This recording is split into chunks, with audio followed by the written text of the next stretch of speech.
but I have only reason. Keep you closer to my mind when the sun goes down.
to Kaplan Arena for today's Trot Women's Gymnastics meet, featuring the Westchester Rams and Yo William and Mary Trot. First, let's meet the Westchester Rams. Up first, Riley Harada, Natalie Marshall, Lily McFarland, Anna Lacey, Caitlin Allen, Emma Grace Kelly, Christina Rodriguez, Bridget Sullivan, Tatum McGuinn, Corinne Gruber, Caroline Cascadden, Jordan Coleman, Sarah Eskew, Melina Ringus, Shannon Carroll, McCarthy Keene, Catherine Keener, Lydia Stoner, Kara Vargo. The Rams are coached by Barbara Cordova and assisted by Stephanie Stevens.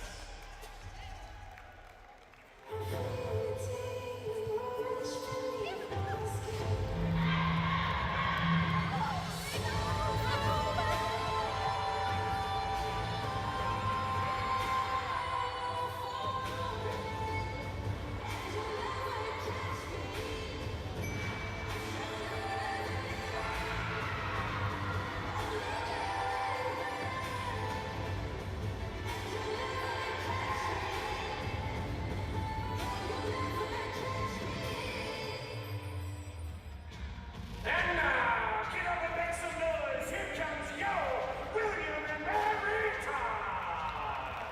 First, let's meet our freshmen. From Poway, Pennsylvania, Melissa Cow. From City Valley, California, Ashley Rudy. From Niceville, Florida, Emma Isley. And from Ocala, Florida, Sally Wood. Now, let's meet our sophomores. From Quebec, New York, Summer Penty. From Virginia Beach, Virginia, Samantha Bird. From Round Rock, Texas, Melanie Faulkner. From Midlothian, Virginia, Maddie Frazier. And from Mount Sinai, New York, Olivia Miles. And now, let's meet our juniors. From Sacramento, California, Michelle No. From Mesa, Arizona, Lily Walker. From Nora, Massachusetts, Ben Vetrano. From Herndon, Virginia, Hannah Burke. And from Phoenixville, Pennsylvania, Aisha Laird. And now, make some noise for young seniors. From Providence, Rhode Island, Avery Grenier. From St. Louis, Missouri, Anna Marie Kubler. From Wheaton, Illinois, Sarah Wozniak. From Manchester, Michigan, Sophie Chandler. From Oakwood, Ohio, Caitlin Hill. From Oak Hill, Virginia, Catherine Baird. From Wyndham, Massachusetts, Caroline Blatchford. And from Naperville, Illinois, Sarah Cooper. The Tribe are coached by Kelsey Hinton and assisted by Kendall George.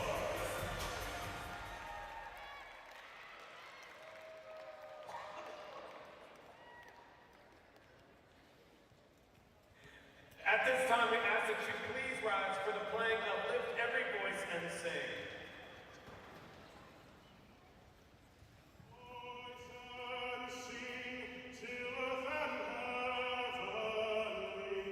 Ring with the harmonies of liberty.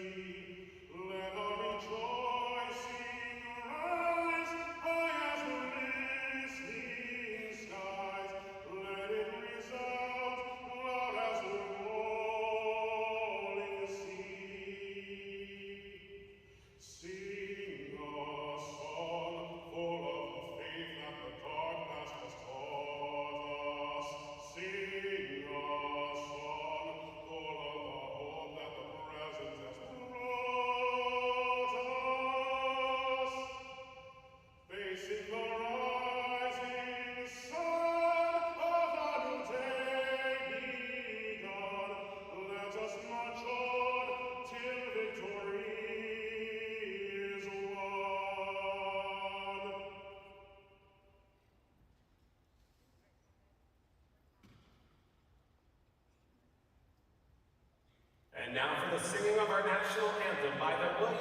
Tribe Tones.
Thank you.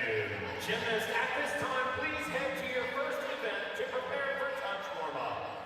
William and Mary All will right. be starting off Good evening, everyone, and welcome to Kaplan Arena in Williamsburg, Virginia for the William and Mary Gymnastics Senior Day and Women's Empowerment Meet. Today, the Tribe will be facing off against fellow GEC opponent, the Westchester University Golden Rams, for their first matchup of the 2025 season. My name is Tiara DeTommaso, and I am very excited to be here with you all today. Now let's take a look at our competitors.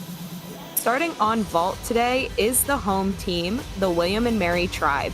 The Tribe is led by head coach Kelsey Hinton, who is in her 10th season with the team and her 6th season as head coach. Last season, she led the Tribe to a record NQS score of a 193.92 and multiple All-GEC individual honors. Alongside Hinton is assistant coach Kendall George, who's in her first season with the Tribe. George came to William and Mary after a collegiate gymnastics career at Northern Illinois University, where she was a consistent contributor on the balance beam, vault, and the floor. The Tribe is entering the arena today ranked 6th in the GEC with a team average of a 191.225 and a season-high score of a 192.85. They're also currently ranked 3rd on bars and 4th on beam in the GEC. They're coming off of a quad meet at Towson University where they posted their best bar score of the season. In addition, as today is senior day, the Tribe will be looking to stay in the moment. There can be a lot of emotions tied to this meet today because they're going to be honoring those senior class members, so they're really just looking out to go out there and do their normal. Starting on bars is the away team, the WCU Golden Rams. They are led by head coach Barbara Cordova, who's in her 17th season with the team. Cordova was named 2024 WCGA Region 7 Coach of the Year. She's joined by assistant coach Stephanie Stevens, who's in her 8th season at WCU and was named 2024 GEC Assistant Coach of the Year. The Golden Rams are entering the competition today, ranked 7th in the GEC, with a team average of a 190.888, an NQS of a 190.505, and a season-high score of a 192.8. They are coming off of a 2-week stint of home meets where they competed against opponents outside of the GEC. In preparation for today's Women's Empowerment Meet, William and Mary held a yoga session for students, faculty, and staff prior to the meet, and also had a giant vision board for the community to take part in. This was such a beautiful way to bring people together and bring awareness to women's empowerment and push for greatness as a community. With these two teams who are so closely ranked, today is going to be a very fun matchup to watch. We have a lot of strong competitors from both teams. Usual gymnastics rules will apply. We'll have 6 gymnasts competing on each event, and the top 5 scores will count, and we'll also see some exhibition routines, which will receive scores but won't count towards the team's score. The home team, William and Mary, will rotate in Olympic order, so they will go vault, bars, beam, floor, and Westchester will go in reverse order, so bars, vault, floor, beam.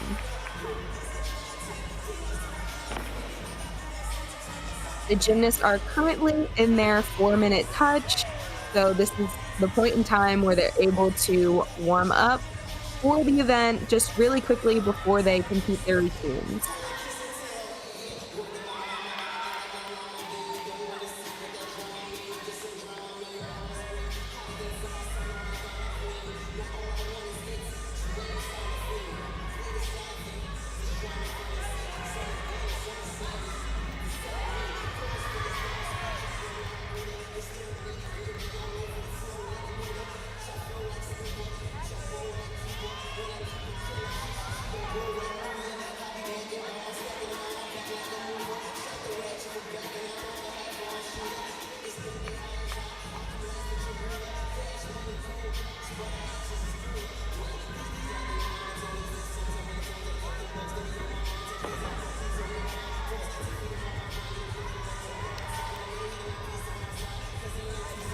In this first rotation on vault, Hinton mentioned that we should keep a lookout for freshman Sally Wood, who has a beautiful Yurchenko tuck full, and then also junior Hannah Burke with a very powerful Yurchenko layout half in that anchor position.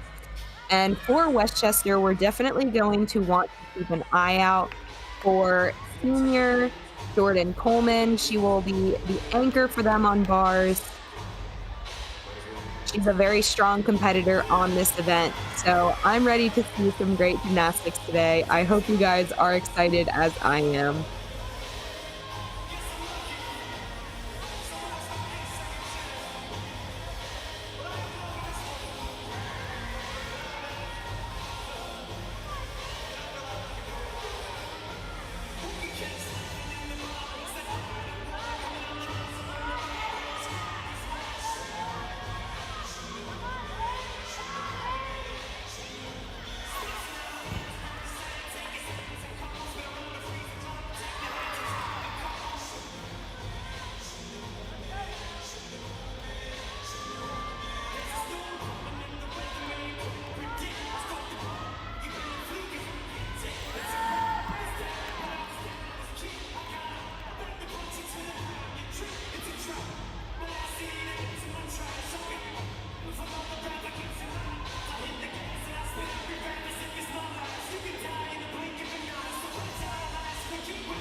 And that marks the end of our 4-minute touch, which means these girls are going to start competing very shortly.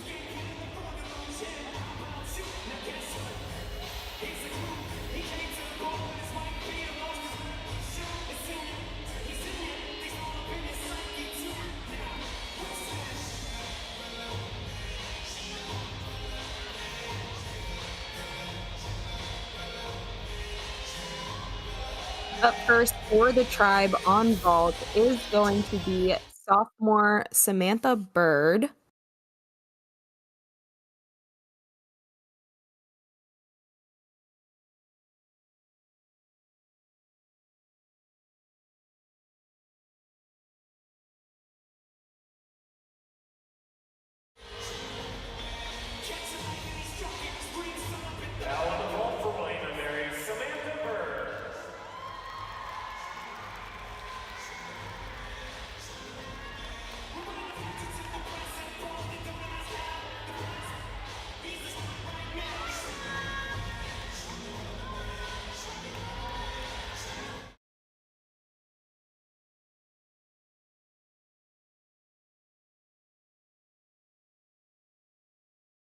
Looks like we're just waiting here for the judges.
All right, and we are ready to begin.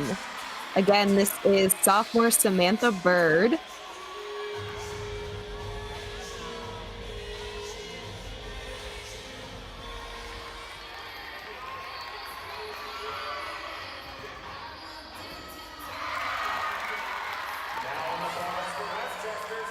Opened up with a nice Yurchenko layout full, a little short on the landing, but a great start for William and Mary on vault. On bars here for Westchester, this is junior Cara Vargo. Opened up there with a Maloney directly to a shoot over, right into a toe hand, little bit of leg separation on her shoot over, gonna get a deduction there.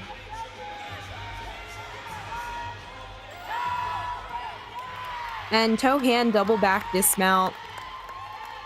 Lacking in the difficulty on that dismount there. She will probably receive an up to level deduction, but again, a good start for Westchester on bars.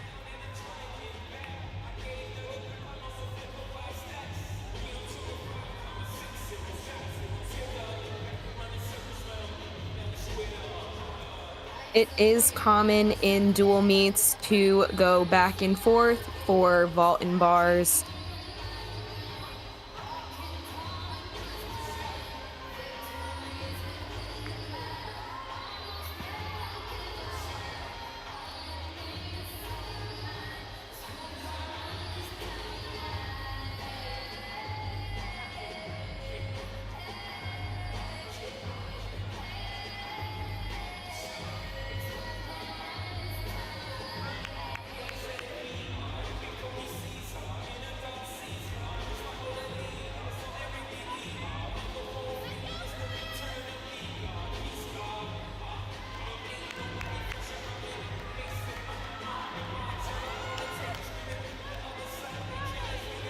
Sometimes there is a learning curve here for the student workers and working for the scores.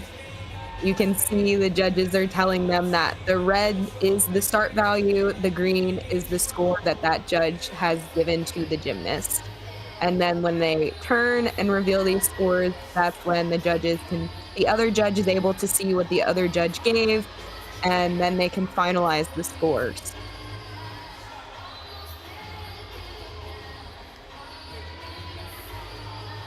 Up next on vault is going to be senior Caroline Blatchford.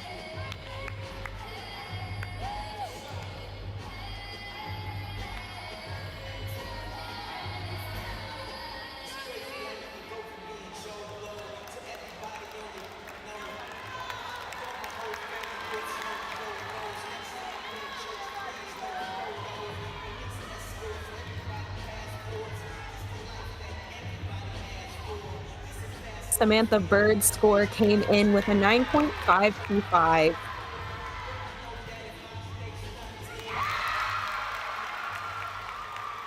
Another big vault that was a Yurchenko tuck full for the senior. Up on bars here for Westchester, this is senior Christina Rodriguez. Cara Vargo's score came in at a 9.15.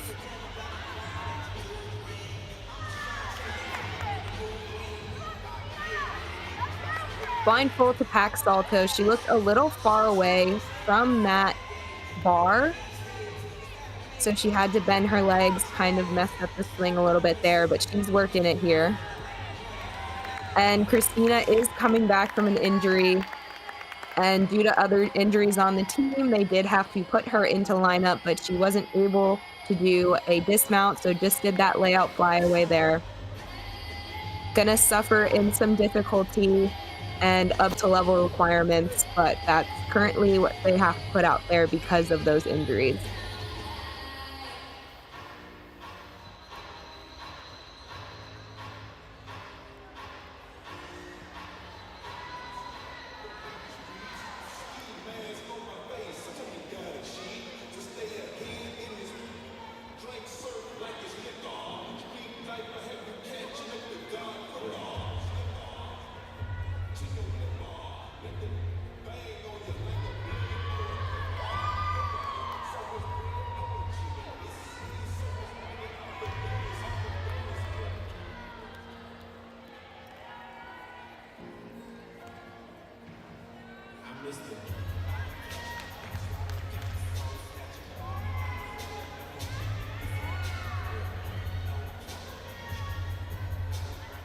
Waiting for Caroline's score to come in so that Sarah Cooper, senior, can go up next on the vault.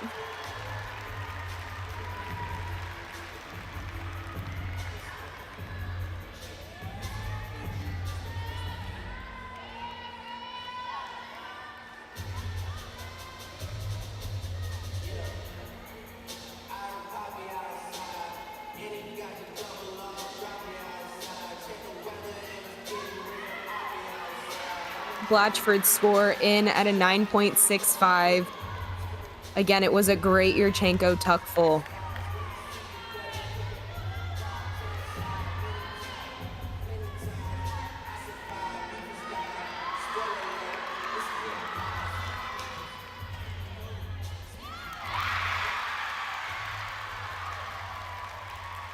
Very nice Yurchenko layout half. Very difficult blind landing, and she nailed it.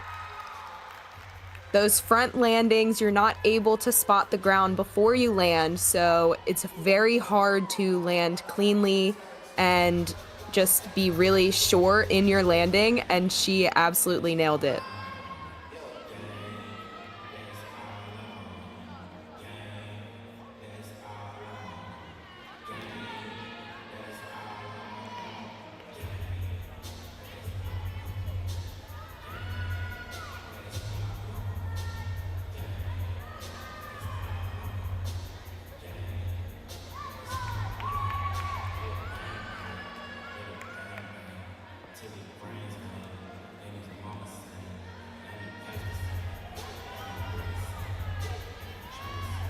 Looks like there's going to be a slight judges conference here on bars. Again, Christina Rodriguez, she went up. She did not do an actual dismount. She just did a layout flyaway because of an injury.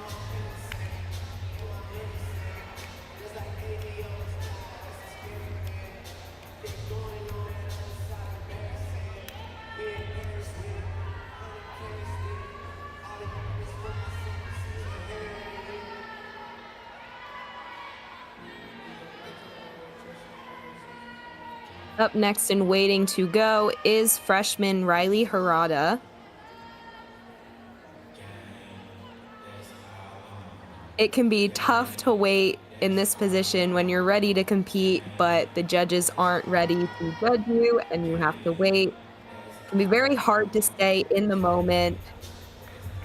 Typically, you just want to stand there. You want to block out other things. Think about what you're going to be doing. Think about those words, whatever's going to help you do well on your routine and also stay warm.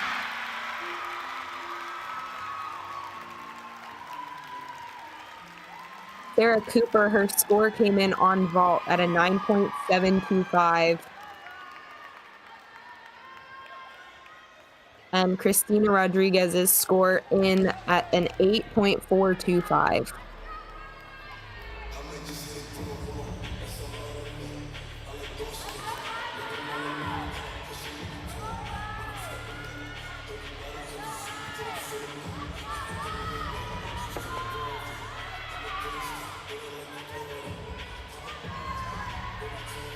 Riley Harada going there for a full half turn. A little too much power, went over the bar. Reset, did it again. Into that Tkachev. Feet over handstand, a little bit of leg separation.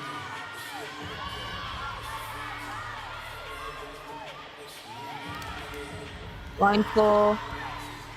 Double back. Short on the landing, but fought to stay on her feet.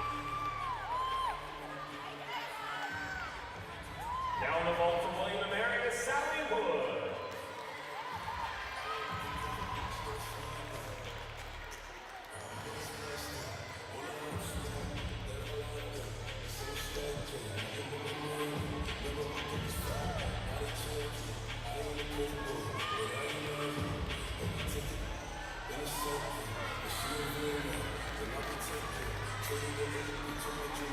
This is freshman Sally Wood on vault.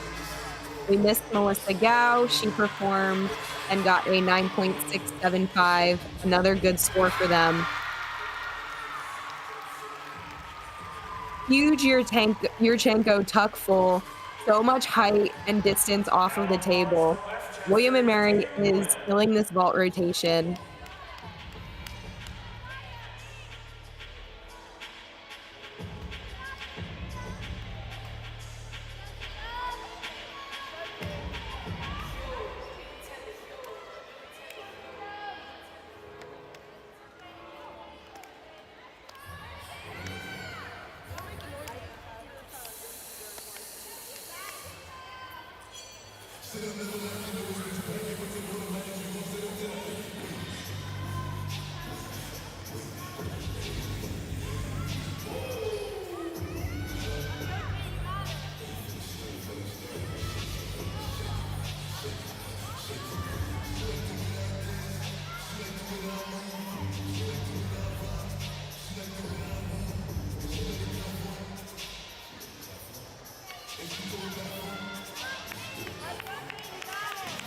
Up next on bars for Westchester is going to be freshman Tatum McGuinn.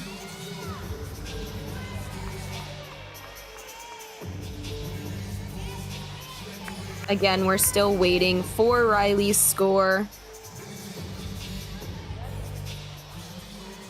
Having another judges conference. Now on ball for William & Mary is Hamburg.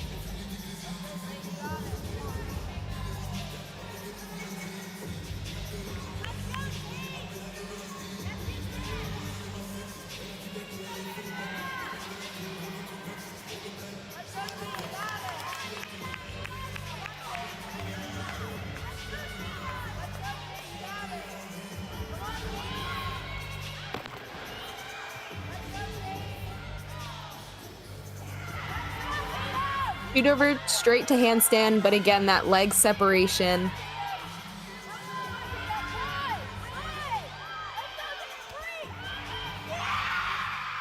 Very nice Jaeger.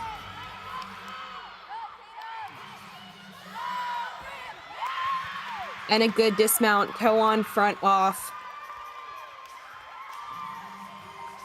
The Rams were in need of a hit routine. That was definitely a good one for them, putting them back on track for the second half of this lineup.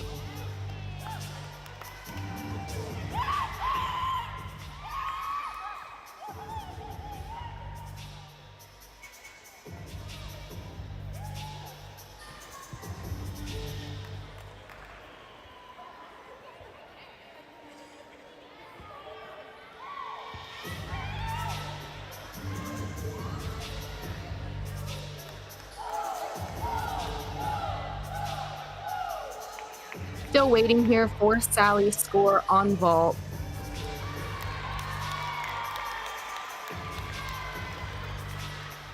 All right, it is in with a 9.7. This is junior Hannah Burke. Wrapping up the 6 competitors on vault with another Yurchenko layout half, again with the blind landing. Very difficult. William and Mary will have 1 exhibition competitor on this event. Again, the exhibition competitors, although their scores don't count towards the team score, it is still a very important spot to be in.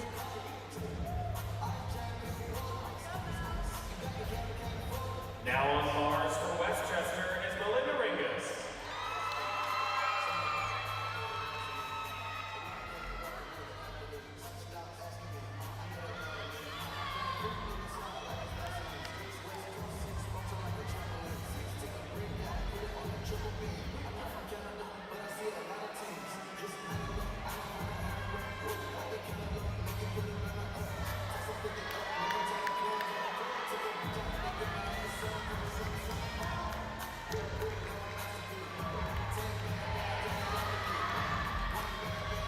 Up on vault, this is junior Michelle No. Your clean Yurchenko layout, clean landing.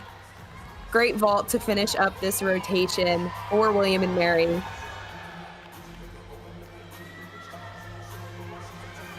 They put up 7 very strong competitors, got in great scores to count towards their final score.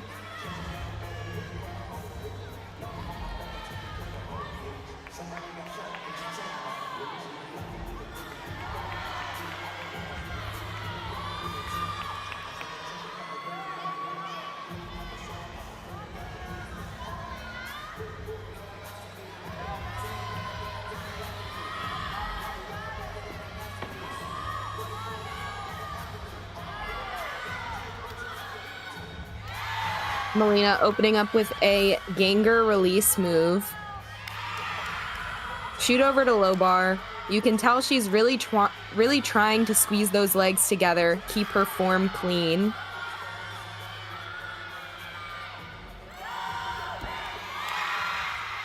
And double layout straight into a stick.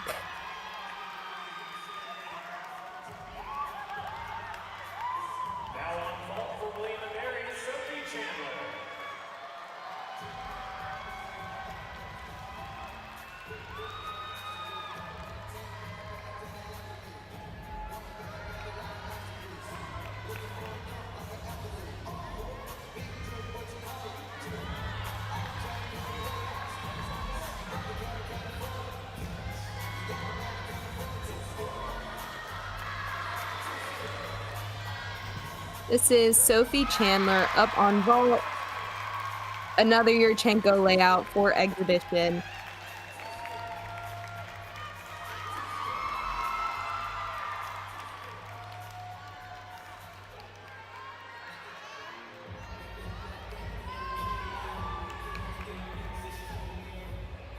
Next on bars for Westchester is Jordan Coleman.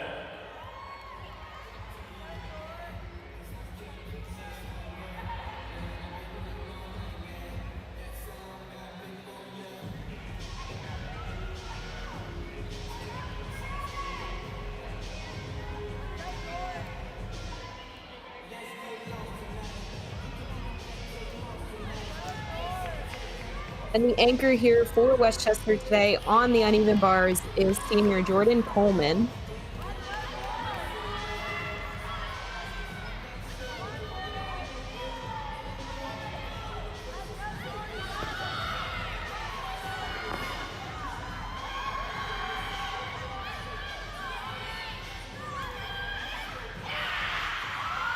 Big combination, Jaeger straight into shoot over. Looking for a clean dismount here.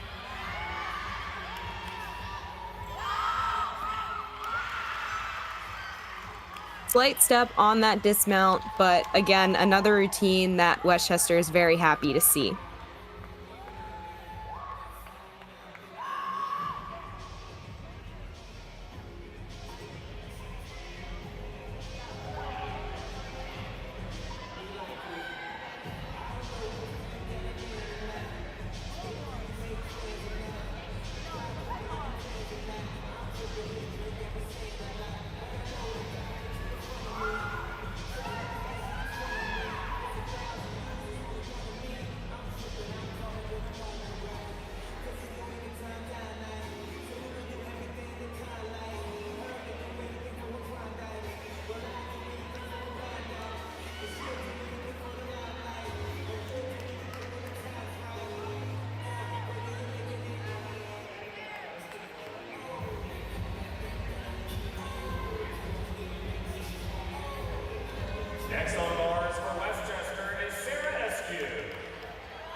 Up on bars, this is junior Sarah Eskew. She's been out with an ankle injury for a couple weeks.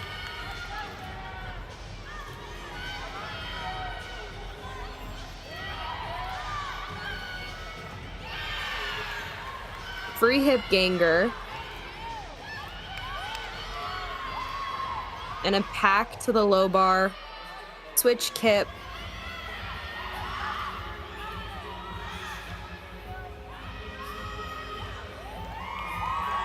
Blind full. Just coming down, no dismount, again coming back from that injury, but it looks like she was trying out a new routine composition. It's t-shirt time. Make some noise for Sarah Cooper, Sally Bush. And that wraps up our first rotation. William and Mary on vault with a 48.5. That is their season high score for this rotation so far. So really off to a great start for this meet for them. Westchester with a 46.35 on bars. They struggled there with a couple of the routines, didn't have as much difficulty as they'd hoped. So definitely looking to come back and hit the rest of the routines very cleanly moving forward into this competition. So now these two teams will flip-flop events. So William and Mary will be moving to uneven bars and Westchester will be moving to the vault.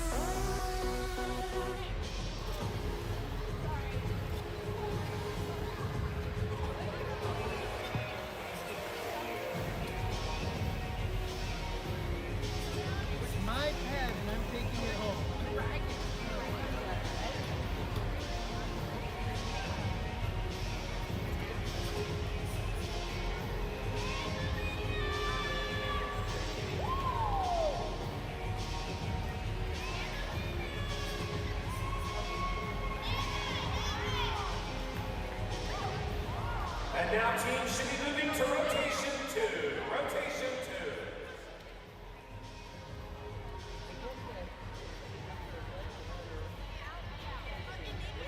Tribe fans, don't forget your women's basketball team returns right here inside Kaplan Arena on Friday, February 21st with a 7 p.m. tip-off. Join us as we celebrate Black History Month. Visit tribeathletics.com/tickets to secure your seat today. Craving a great meal? Swing by New York Deli at 6546 Richmond Road for their legendary sandwiches to delicious pizzas. There's something for everyone.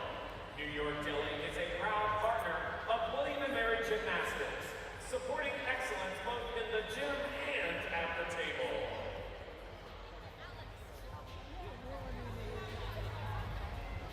Waiting here to start the 4-minute warm-up touch. Community, registration for the 2025 celebration of Women's Athletics Weekend is officially open. Join us for an inspiring weekend as we reconnect with fellow William and Mary women, engage with current student athletes, and interact with our head coaches.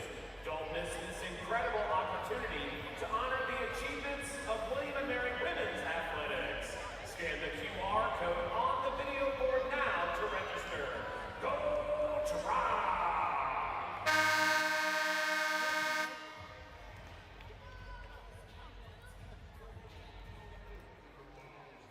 All right, with that buzzer, we have the start of our 4-minute touch.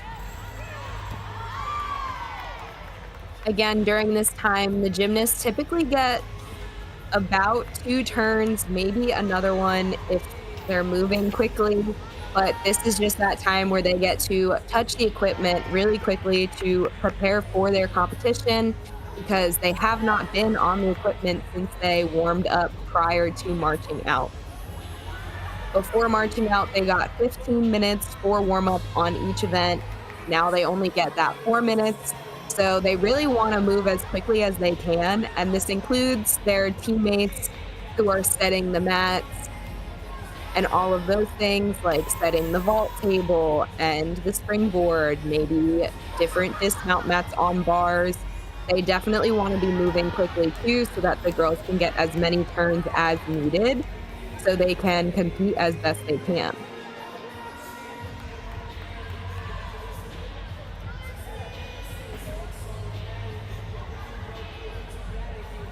Something to note, William and Mary is missing a consistent uneven bar worker from their lineup from last year, Aisha Laird. She's out with an elbow injury, but Hinton has mentioned that she is back on bars regaining her strength, and she will return to the lineup next season, and she doesn't think she's going to miss a single beat.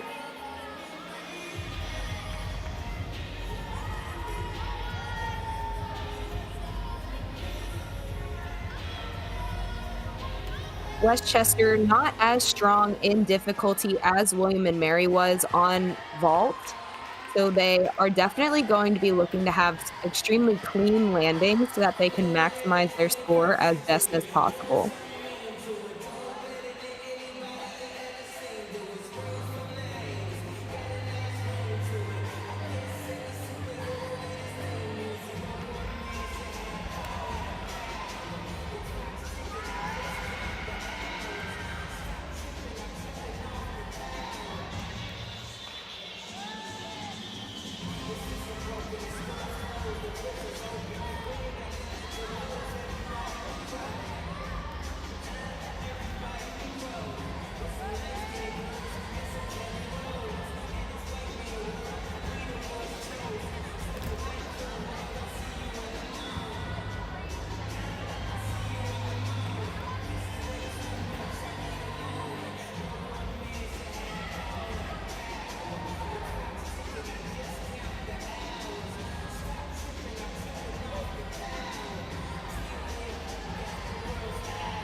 Like I mentioned before, William and Mary getting that new season high score on vault, that 48.5.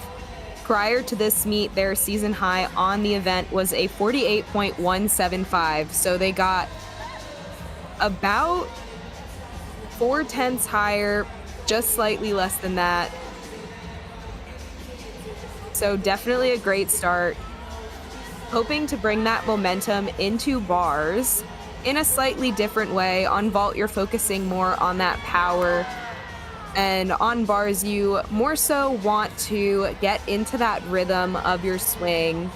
You don't want to rush. You don't want to think about that power too much because that can throw you over the bar in the wrong way. So definitely looking to get comfortable into those swings and find those handstands.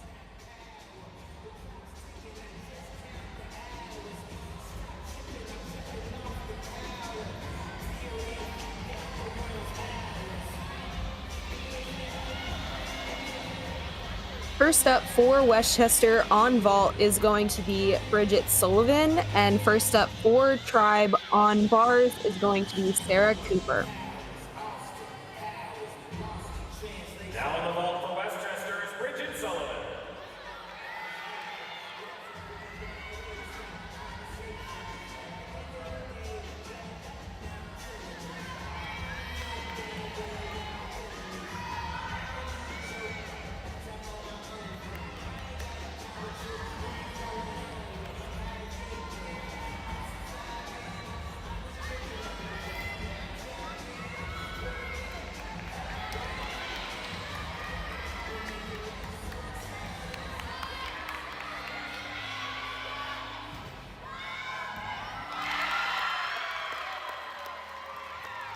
Bridget Sullivan with a very clean Yurchenko layout into that stuck landing.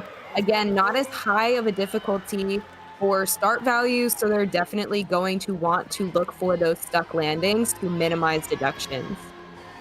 Up here on bars, this is senior Sarah Cooper. Beautiful free hip ganger combination. A little short on that handstand, but straight into that shoot over right to that handstand. So that was very nice. Gearing up for the dismount. Let's go. Double layout. Slight hop back, really tried to fight for that stick, couldn't quite hang on, had to take that little hop, but great start for the Tribe on bars. Now on ball for Westchester is Tiara DeTommaso.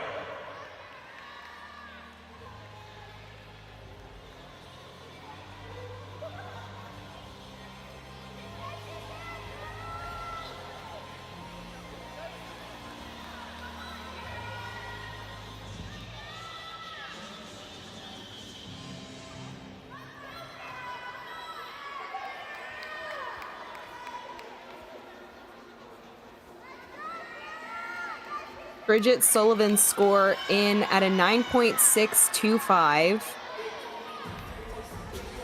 Up next here, this is junior Kara Vargo.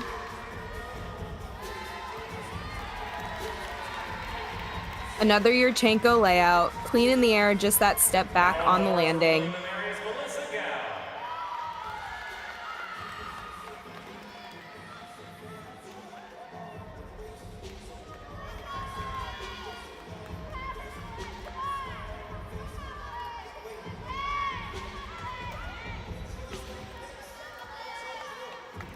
On bars, this is freshman Melissa Gao.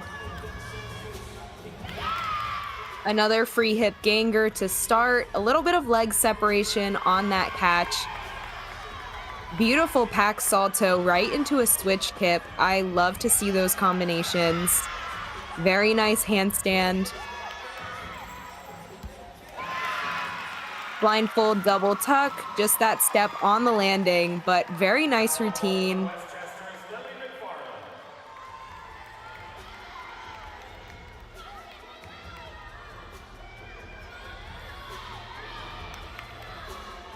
Up on vault, this is grad student Lily McFarland.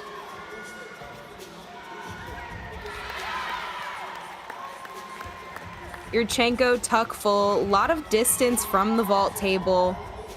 Big hop back on that landing, but good to see Westchester put up a higher start value vault.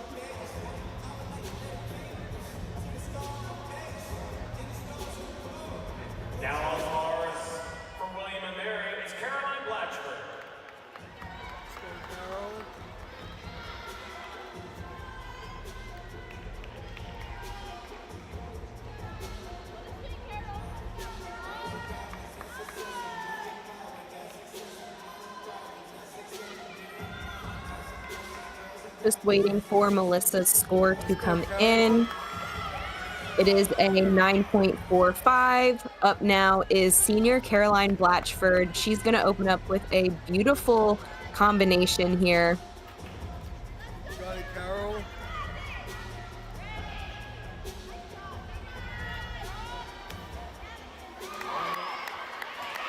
Huge Jaeger right into that overshoot. Let's go, Carol. Such beautiful lines.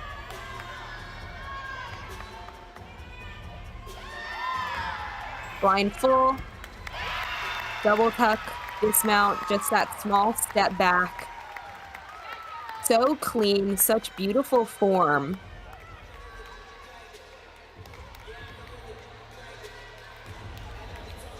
Lily McFarland score a 9.525. Up next is freshman Riley Harada. This is going to be the highest start value vault for Westchester in this rotation. Yurchenko layout full.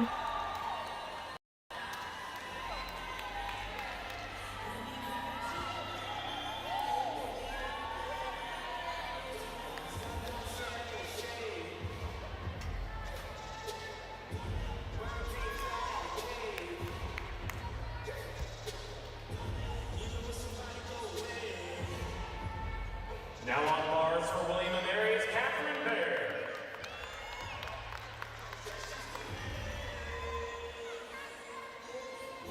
Caroline Blatchford's score came in at a 9.55.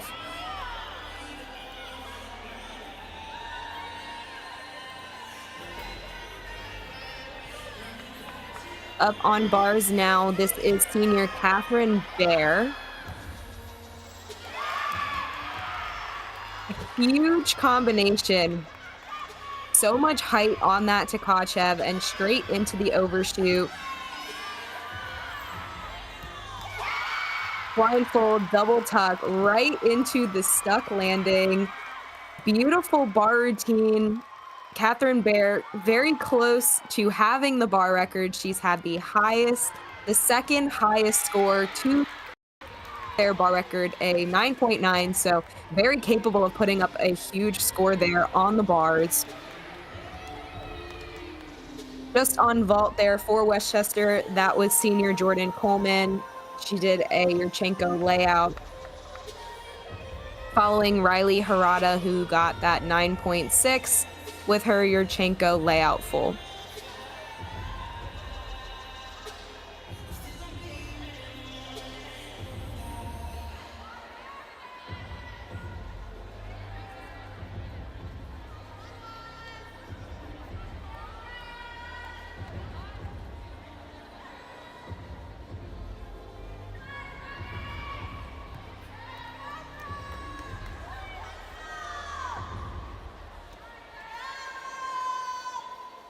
Now on bars for William & Mary is Sarah Wozniak. Let's go, Woz. Up next here on bars is senior Sarah Wozniak. She's following Catherine Bear, who scored a 9.65. Let's go, Woz. Blind full, ganger, very nice squeezed legs, something extremely difficult to do on that ganger, which is a turning, releasing skill. So extremely impressive to see. Really cranking these giants here into that beautiful double layout dismount, just that step back.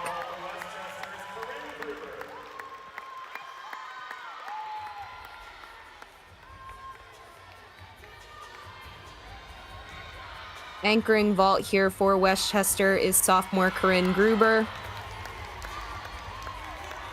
Another Yurchenko layout. Hop back on that landing.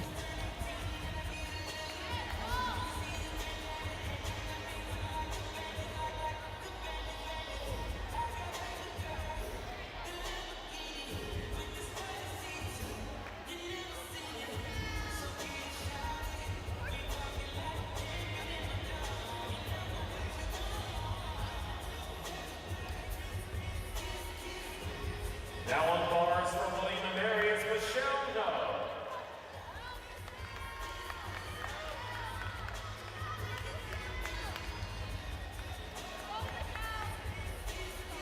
Anchoring the tribe on bars, this is junior Michelle No.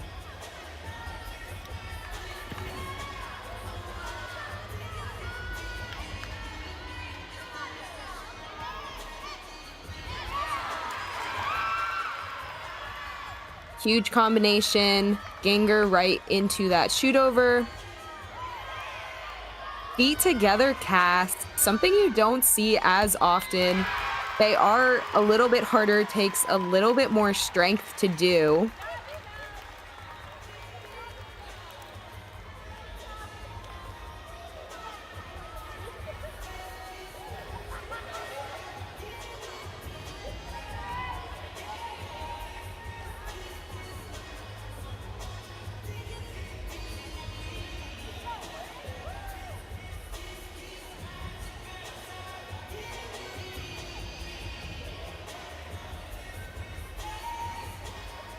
Sarah Wozniak's score came in with a 9.75, and Corinne Gruber on vault with that 9.525 for Westchester.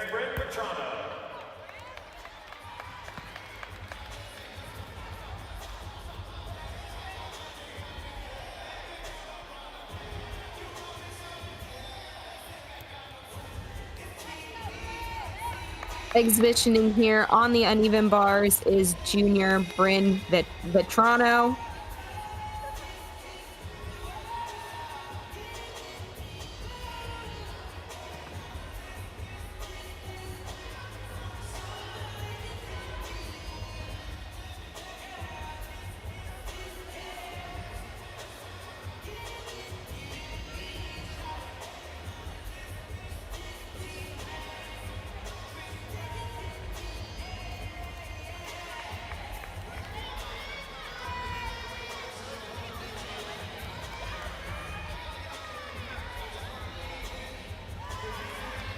hand into a Maloney. Right for that shoot over.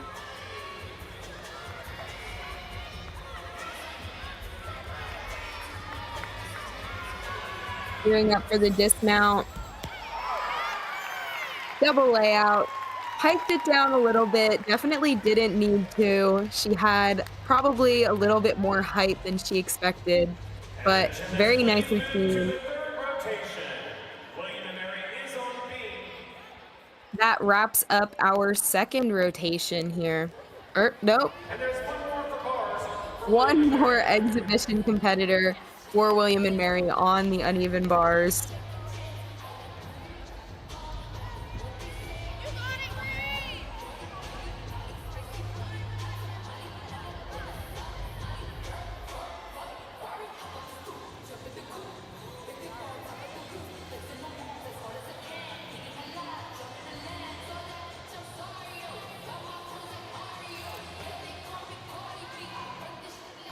Now on beam for William and Mary is Anne-Marie Kubler.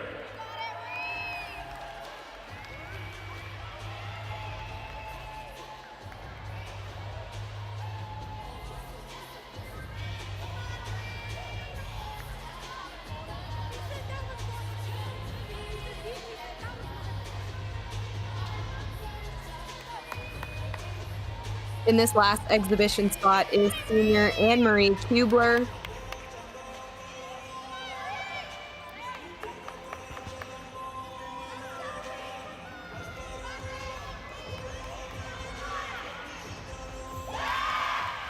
Free hip ganger. Nice shoot over to that handstand.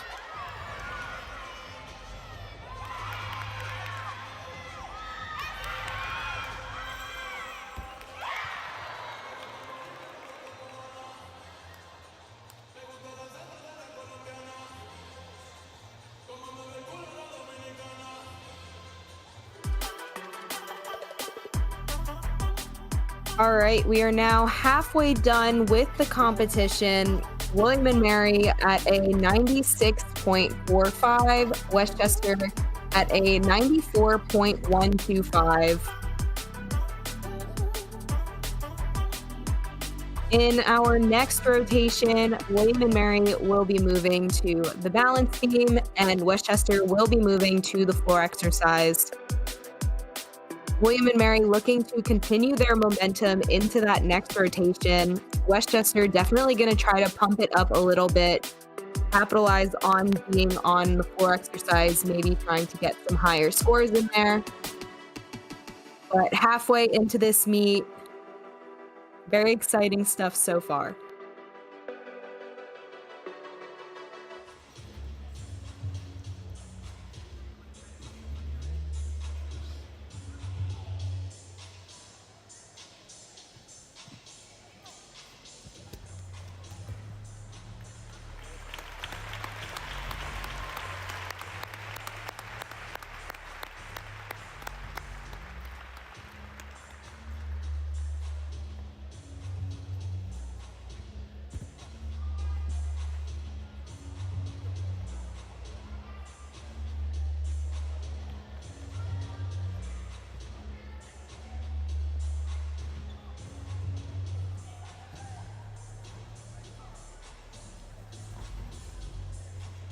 And now, gymnasts, please move to your next rotation.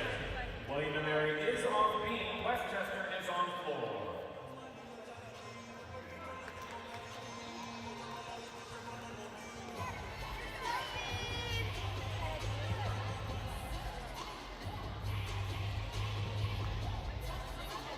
In that 2-minute transition period, this gives the gymnast time to move from one event to the next. They are not allowed to utilize the equipment to do any skills or anything like that, but they can set the equipment and just prepare for the gymnast. Or you'll notice on the balance beam, instead of warming up their skills on the beam, the gymnasts are doing it on the mats next to the beam, trying to get warm, prepare for warm-ups as quickly as they can.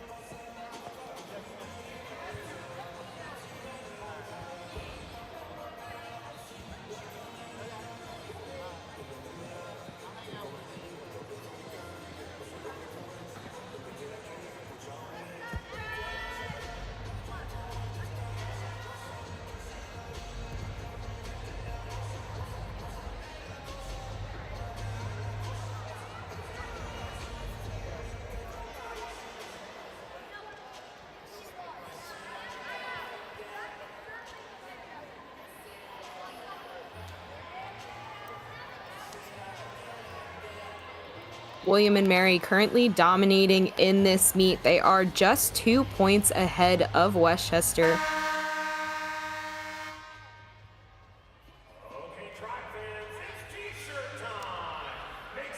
There is that alarm, that horn indicating the start of their 4-minute touch.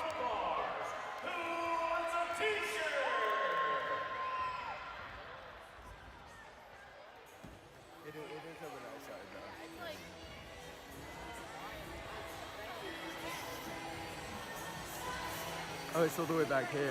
Okay, thank you. Okay. I'm just gonna put the camera right behind you. Okay, perfect. Thank you, Alex.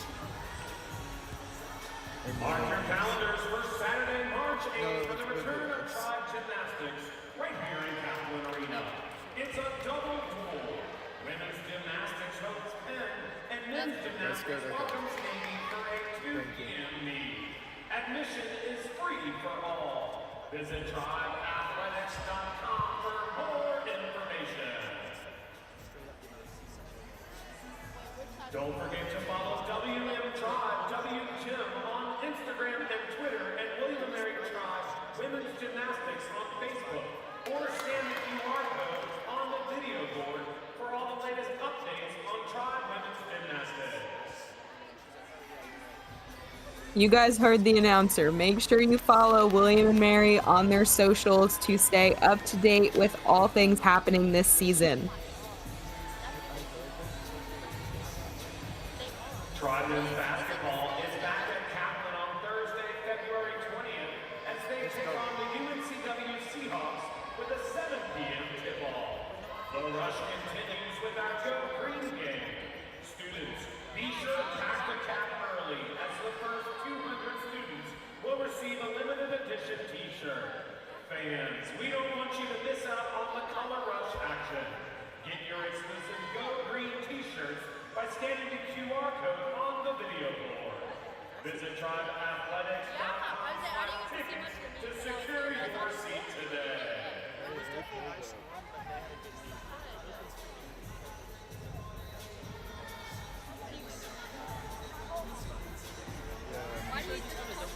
Why did he go?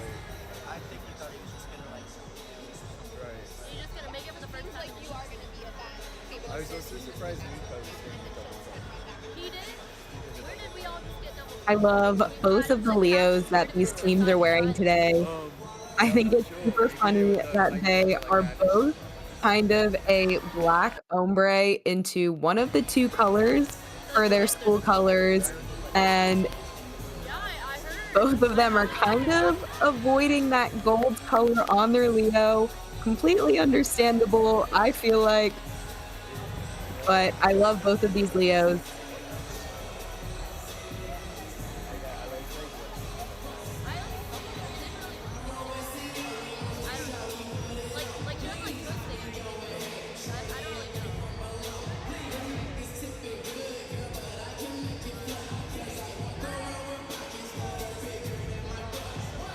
Westchester moving from vault onto floor, looking to keep that power momentum coming, whereas William and Mary coming from bars moving into beam.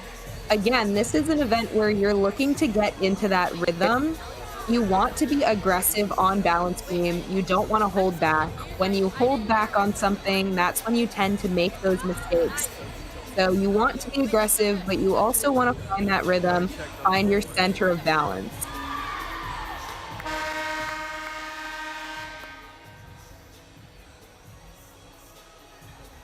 And that marks the end of the 4-minute warm-up.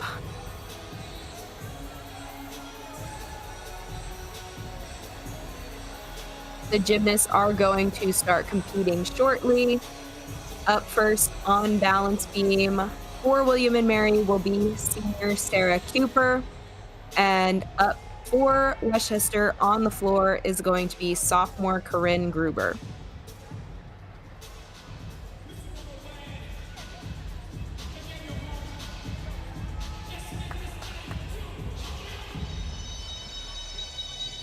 Teams in their huddles right now.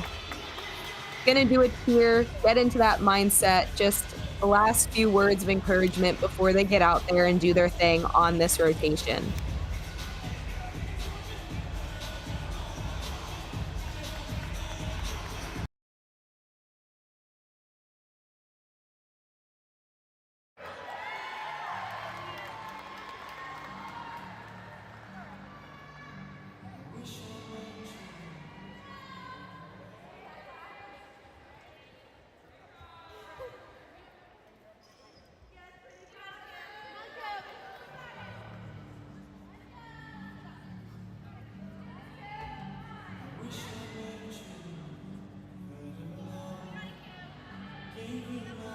Sarah Cooper, she's in that leadoff position for both bars and balance beam. You always want to put up a competitor in your first spot that's going to be consistent, that you can rely on to set the stage for the rest of that rotation.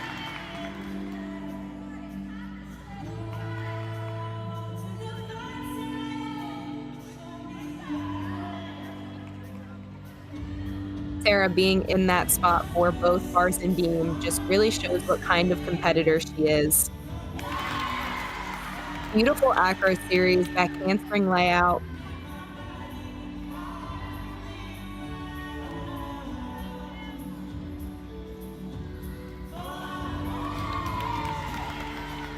Hat leap into a front toss. A little low on the landing, but she fought and stayed with it.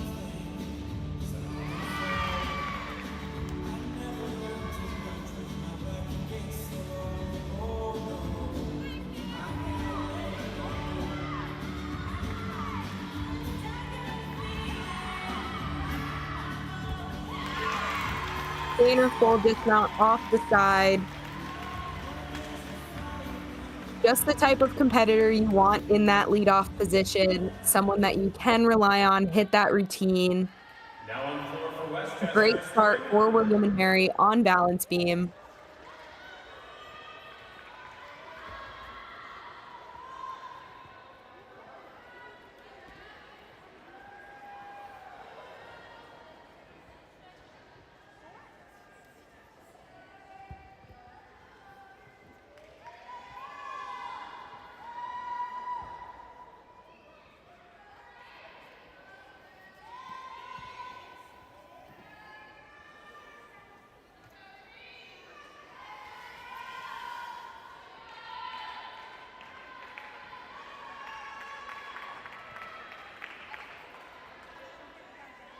Up here on floor is sophomore Corinne Gruber.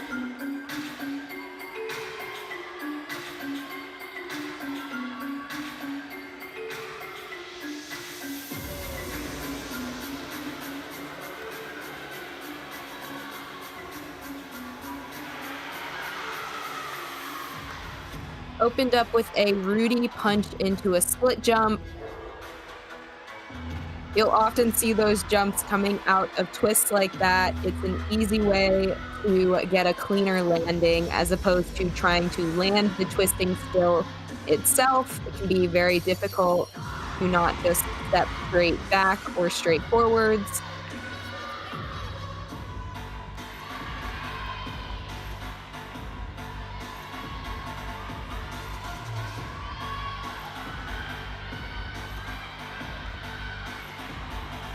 Second tumbling pass here. 1.5 punch front tuck. Sat it down, didn't quite get the takeoff into the front tuck that she was looking to get.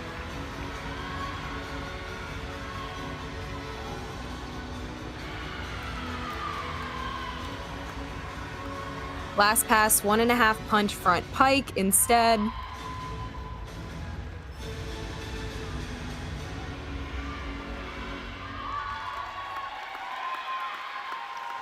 Westchester gonna need to come back and put up 5 hit routines so they can avoid counting a fall on this rotation.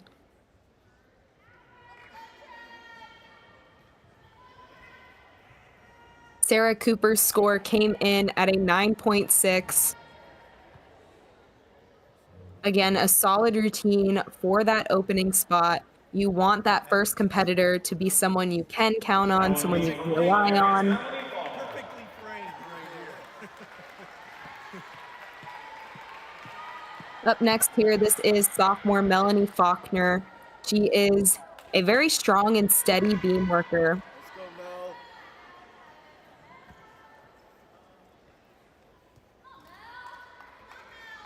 Let's go, Mel.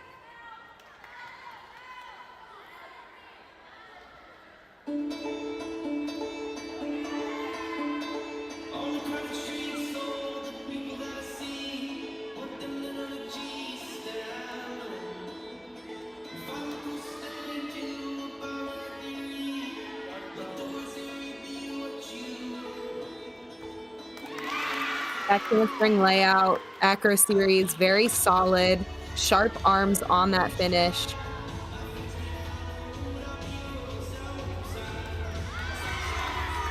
Very nice splits on that lead combination, hitting that 180. Same there on that split jump half. Doing it sideways does add that little bit more difficulty. You jump into that side aerial. This is a very solid routine so far. Tackled that full turn. Sometimes those can be the hardest skills you do.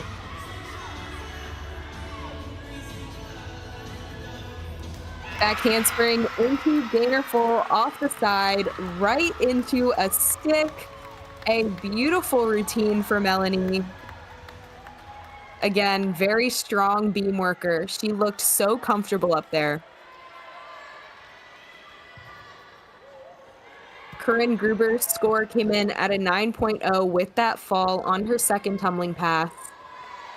Up next is freshman Kat Keener. Now on the floor for Westchester. Looking for a strong routine to get the Rams back on track.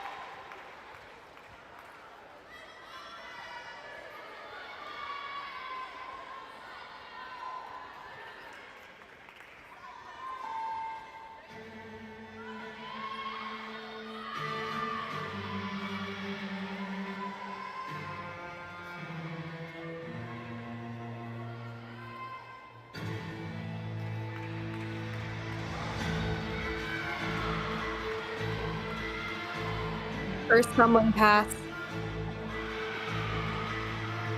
Front handspring double twist. Very difficult element to do. Double twist is an E-level element. It's on par with a skill such as a full in or a double layout. So very high in difficulty.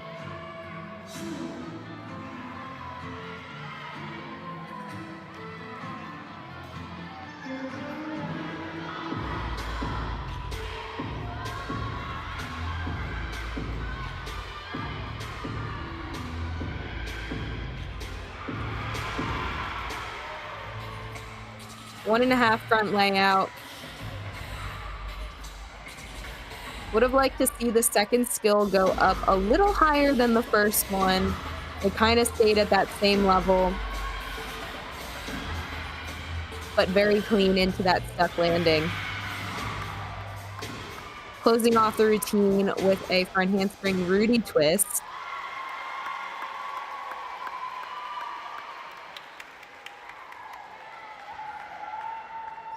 And got the Rams back on track there with that routine.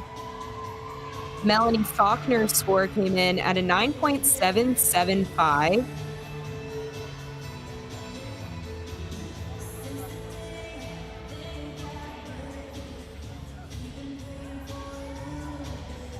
Now on the main for William and there is Caroline Blatchford. That is tied with her season high and her career high on the event. So very nice routine to see from her. She did exactly what she needed to do up there on that event. Up next here is senior Caroline Blatchford.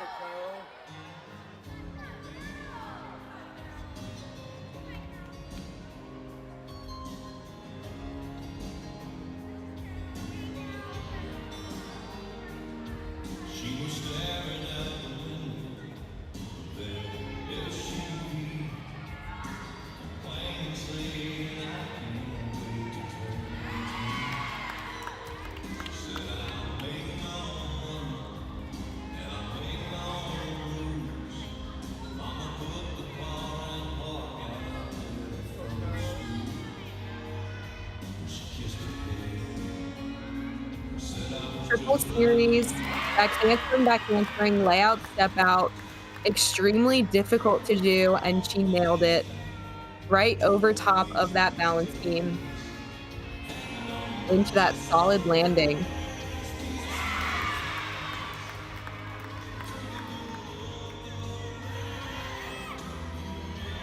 Caroline's season high on this event is a 9.8, so also extremely capable of putting up a high score here on this event.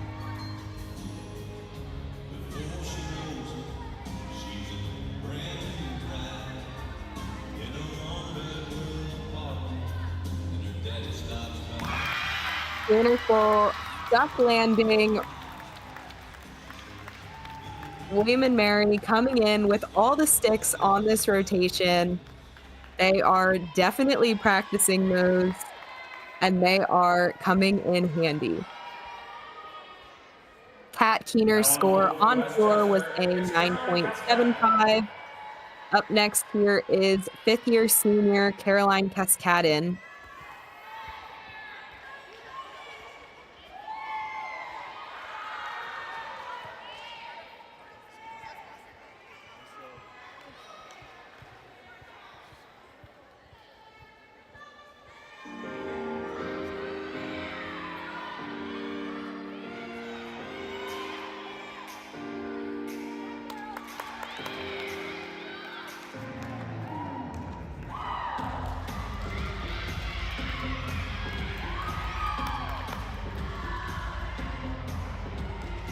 First pass, round off double pike, short on that landing.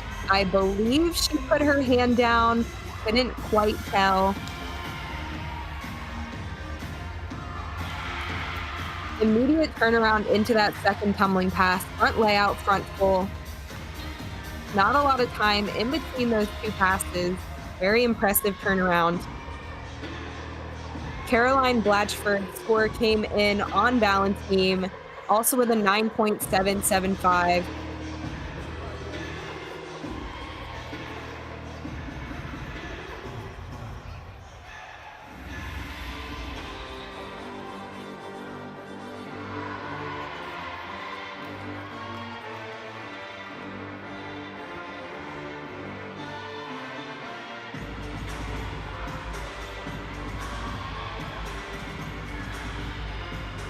Last tumbling pass here.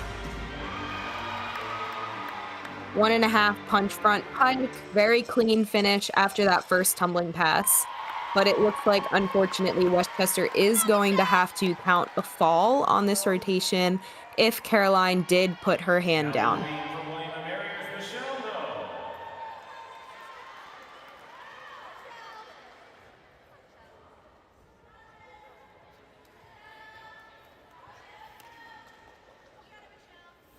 Up now on balance beam is junior Michelle No.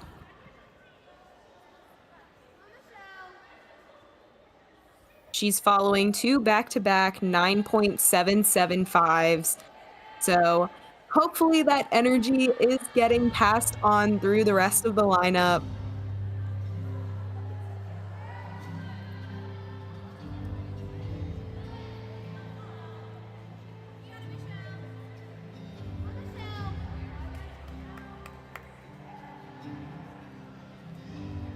You typically can feel that energy and the performances of the people who have gone before you. Even if you weren't necessarily watching, you can hear it in your teammates cheering and everything going on in the arena.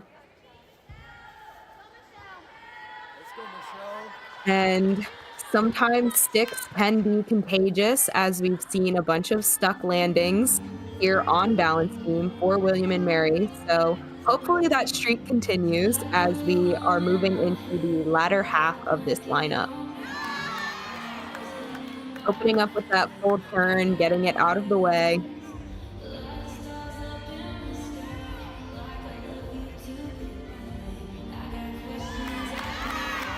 Back handspring layout acro series, a little bit off, had that balance check there, but she stayed with it and did not let it phase her.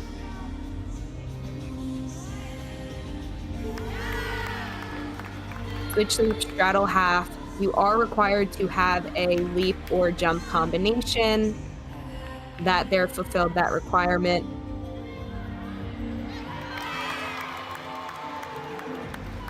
And side aerial had that wobble there folded in half, but she fought to stay on the balance beam. Very determined to not fall off. Then wrapped it up with another stuck gainer full off the side. Again, those sticks can be contagious. Now on floor for Westchester is Lily. Caroline's score on floor came in at a 9.225.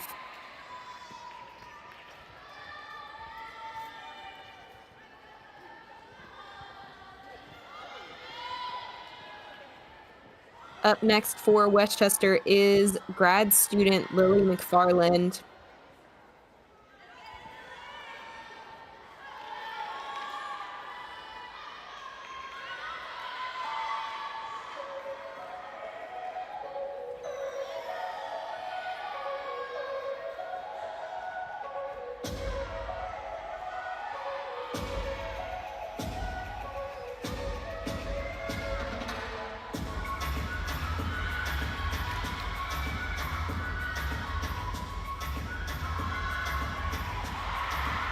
First tumbling pass, front tuck through to a double back.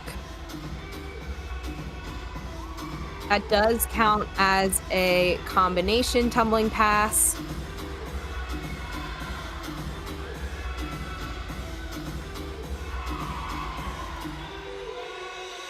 A little out of control there on the landings of that jumps, at that leap combination.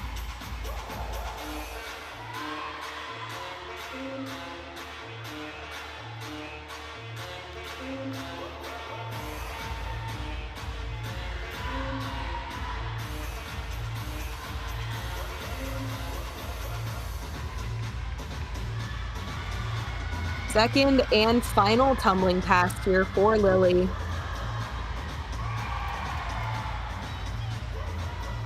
Double pike landing. Two pass floor routines have become more common in NCAA. In the recent years, a lot of gymnasts and coaches are figuring out how to get by with all of the requirements in just those two tumbling passes. And, you know, one less tumbling pass is less of a chance of getting a big deduction and less strain on the body for injury purposes. Michelle No's score came in at a 9.5. Very impressive. She did fight to stay on that balance beam after that side aerial. Love to see that fight in that drive. Up next is Melissa Gao. She is a freshman.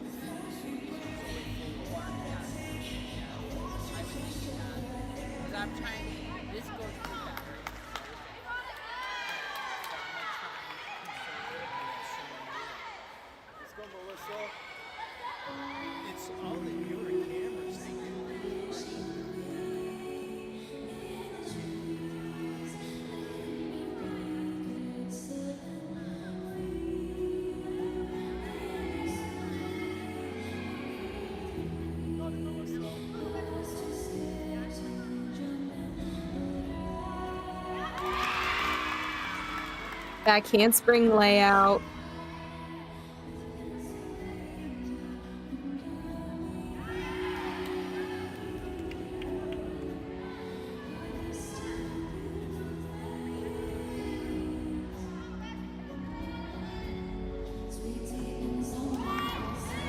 Standing layout step out, extremely difficult element to do.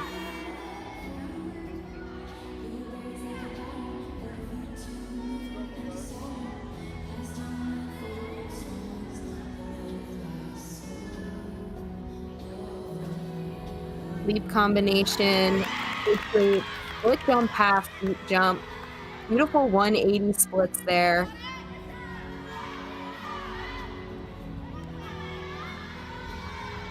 Looks like we're gearing up for a dismount here. Round off 1.5 twist. slight step forward on the dismount, but very clean.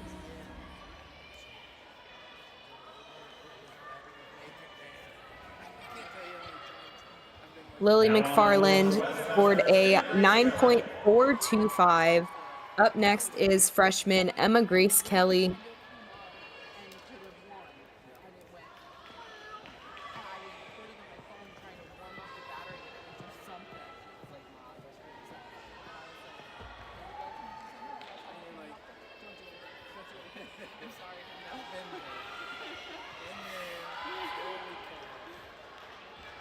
Lily McFarland only had a 9.8 start value from both of the judges. I'm assuming they didn't give her credit for her jump combination. She was out of control, and they probably didn't give her that she got it all the way around. Emma Grace, first tumbling pass here. Front layout, Rudy. A Rudy is that front 1.5 twist.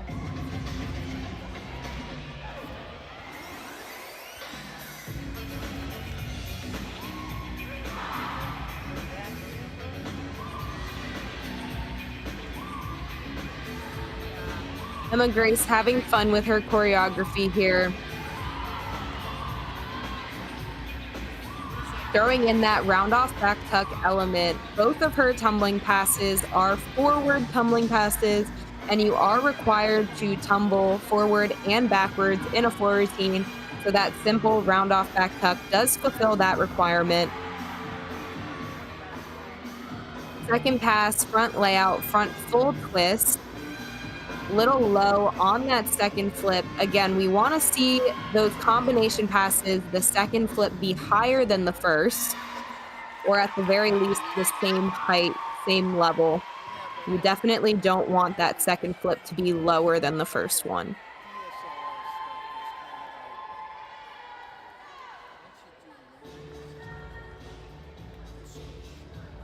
Melissa Gao score a 9.55.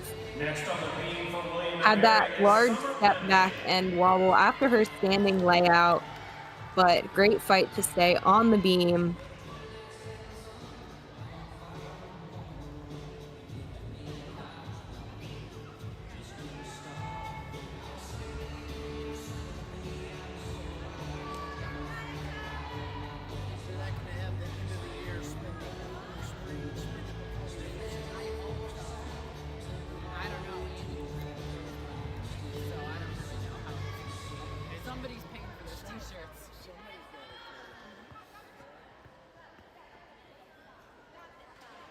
Up next on balance beam here, this is sophomore Summer Penzi.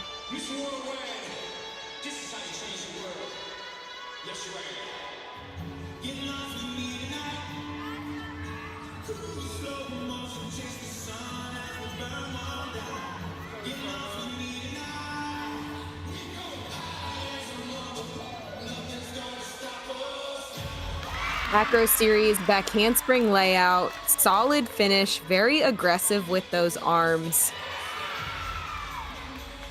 I love to see someone confident in their landings.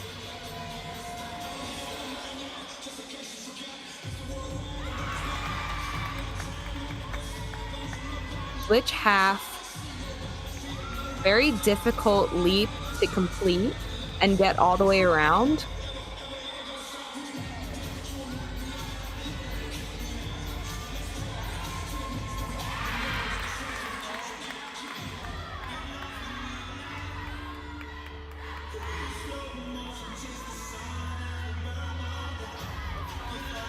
Love that in there. She put in a WM for William and Mary.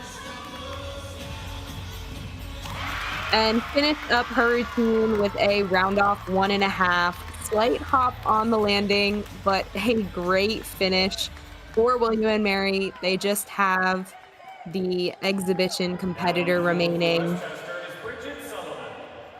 In the anchor position on floor for Westchester, this is senior Bridget Sullivan.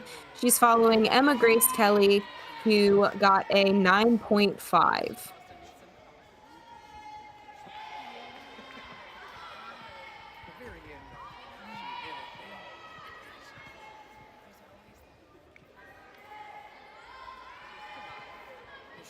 practice this morning and trying to get the team and everything. Pulling their shorts and this one biting their teeth. Come on. If you could just probably just be almost, just give me some good vibes, you're like this.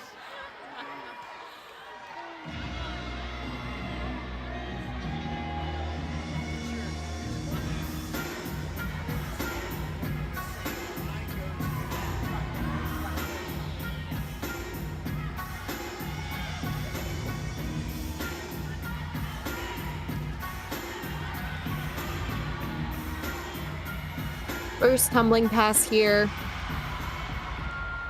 Opens up with a Rudy to that double stag jump. Again, hard to come out of those twisting elements with a clean landing, so nice to put in those jumps afterwards to get that cleaner landing, less deduction.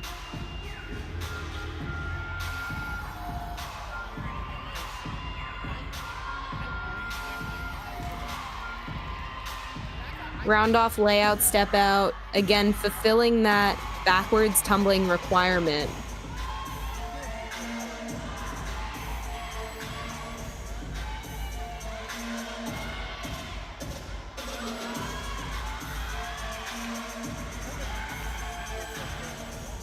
Last tumbling pass here.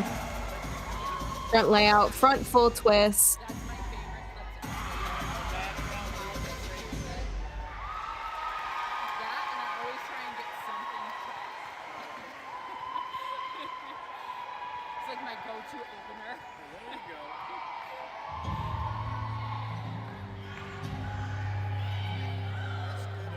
Next on beam for William and Mary is Madeline Frazier.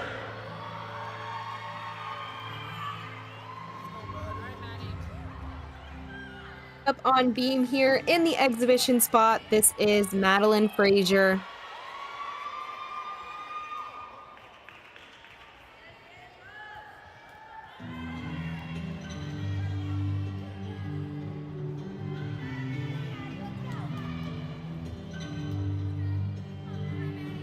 Last week, Madeline put up a 9.825 on this event at Towson. So very capable of a solid routine here.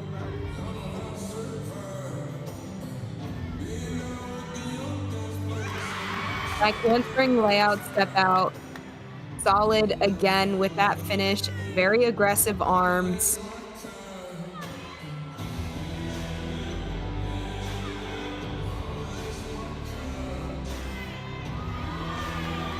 Good sweep split jump, beautiful splits.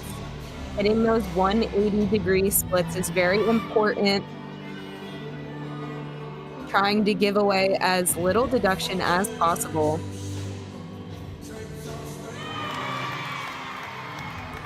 Front toss to scale, extremely difficult skill to do.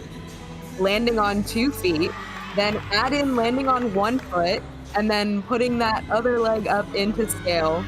Just difficulty upon difficulty.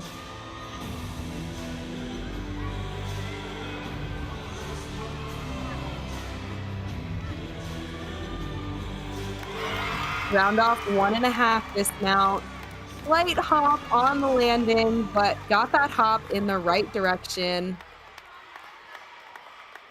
And a great finish for William and Mary on this event.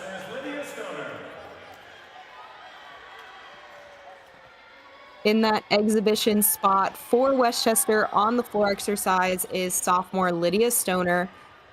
Bridget Sullivan's score came in at a 9.675.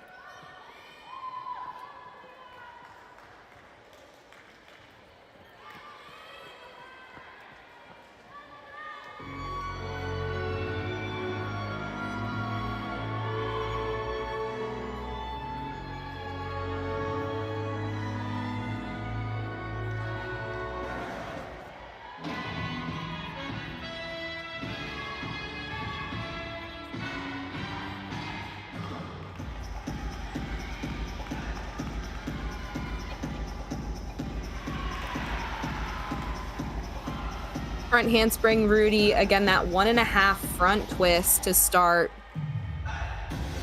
That is a D element skill.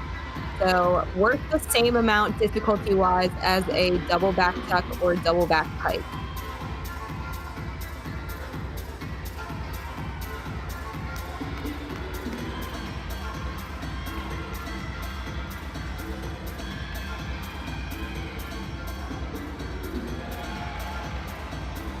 Round off 1.5 punch front layout.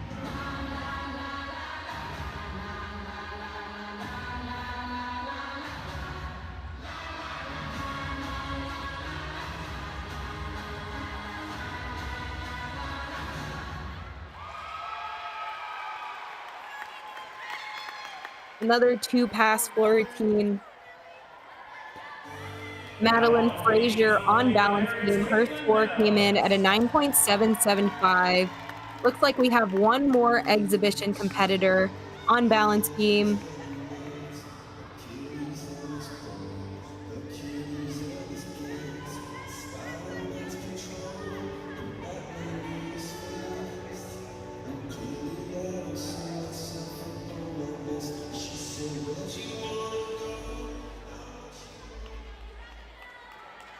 It's really nice to take advantage of those exhibition spots, as sometimes these are the gymnasts that would be up in the lineup if someone were to get injured, or maybe they just aren't feeling well, they're not able to compete. And so these exhibition spots are crucial. It puts those gymnasts in that same competition environment. You really just can't facilitate that in a practice. So putting them in that environment, seeing how they do, and also in the case of something like today where it is senior day, maybe you're putting in that senior that doesn't normally compete that event, but they're just getting that chance to go out there and do it in their home arena with their teammates behind them, supporting them.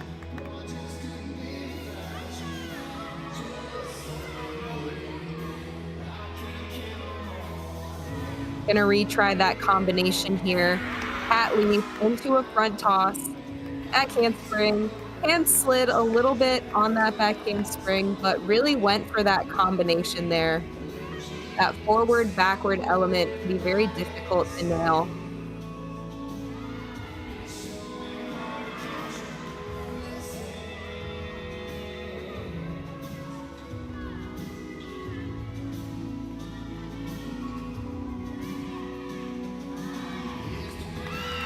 Split jump half, split jump half. I don't think I've ever seen anyone do that. Again, doing that split jump half sideways adds that extra difficulty. And then adding in that extra one in combination, even more difficult. Gainer front full off the end. Everyone showering her with love.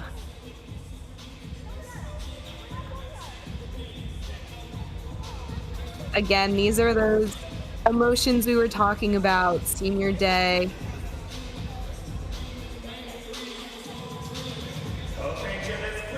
And that wraps up our third rotation of the night. William and Mary coming in that event with a 48.325, a lot of strong routines from them. They looked extremely comfortable up there on the balance beam. Westchester on floor with a 47.575. They did have to count Caroline's routine where she put her hand down on that first tumbling pass, but William and Mary just dominating in this competition, currently at a 144.775, points ahead of Westchester at a 141.7. Moving into that final rotation, William and Mary will be on the floor exercise, and Westchester will be moving to the balance beam.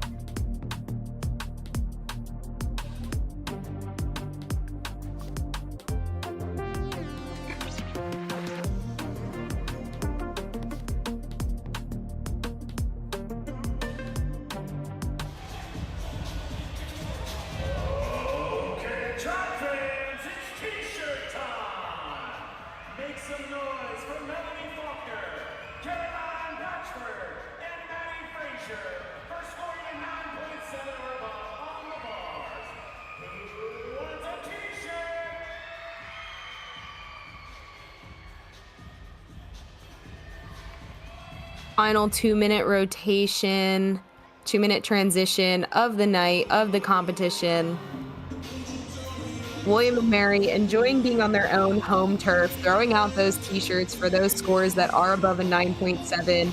Something very fun to do, a fun way to engage with the crowd, just get everyone hyped for this last rotation. There is something so amazing about competing for exercise on your own home turf. Last rotation, the entire meet really just builds up to this point. William and Mary has been dominating this competition again, currently up at that 144.775, on track to put up a huge score, possibly their season high. Don't want to get ahead of myself here, but it feels like a good chance for that. As the Tribe take on Charleston, help us unite people through sport in the fight against cancer. To donate to the K. Gal Cancer Fund, please scan the QR code on the video board. Don't forget, it's a color rush game. All t-shirt sales will be donated to the K. Gal Cancer Fund. Visit tribeathletics.com/tickets to secure your seat today.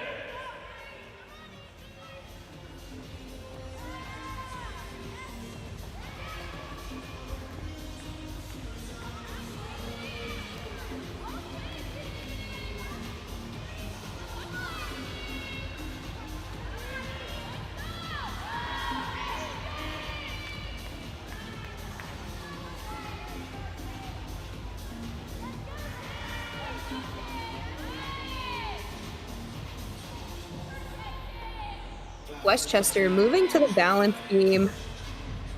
A bit of a rough meet today, having falls here and there, but this is arguably their best event. So hopefully they can go out there and be confident and put up 6 nailed routines.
Just a little bit of time left here in this 4-minute touch.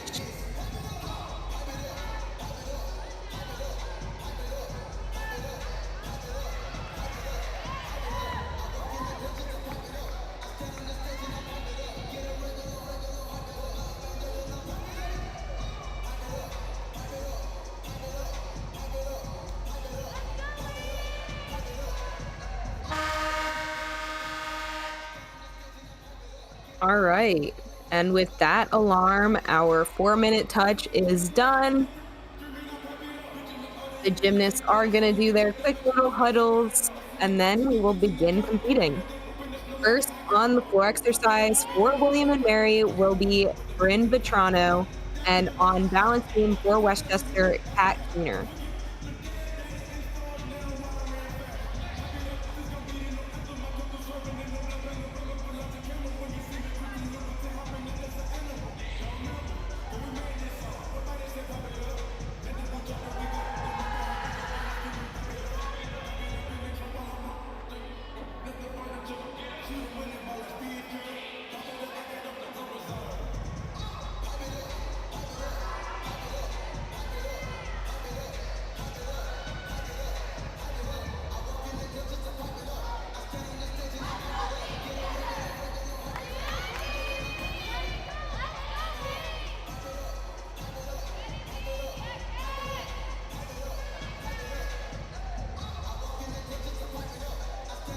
That first competition spot, the first competitor up on that event.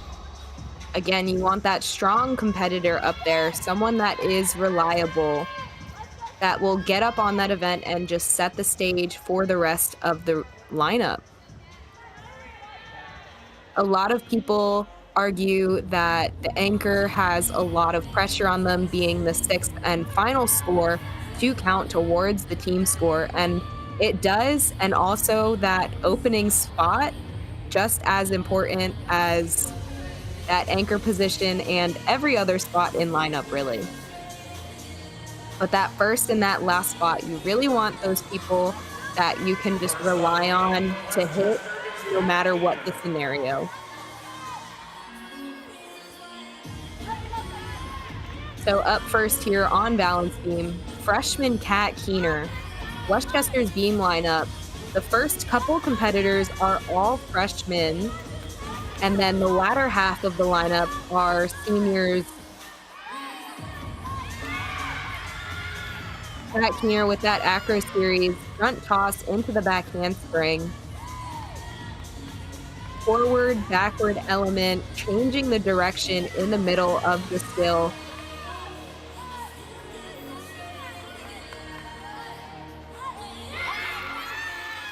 Switch leap, split jump, 3/4 leap combination there.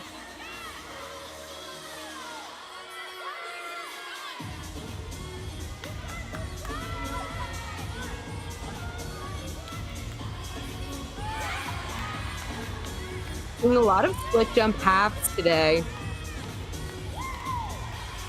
Sideways, might I add. That is where you get that extra difficulty. Alone, that skill is a D value skill, which means you get 1/10 of bonus for performing it on its own. And on balance beam, your score, given that you have all of the requirements, will start from a 9.4, so you need those 6/10 of start values to get up to that 10.0 start value.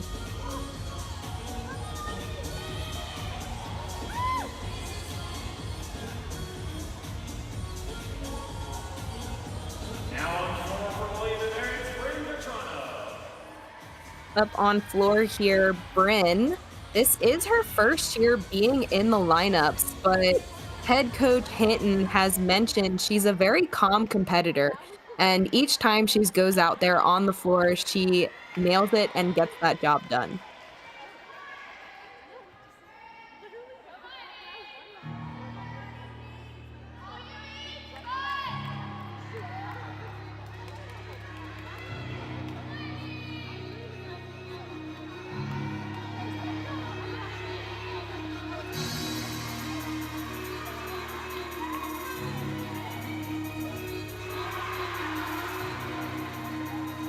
Opens up with a front handspring, front layout, front full combination.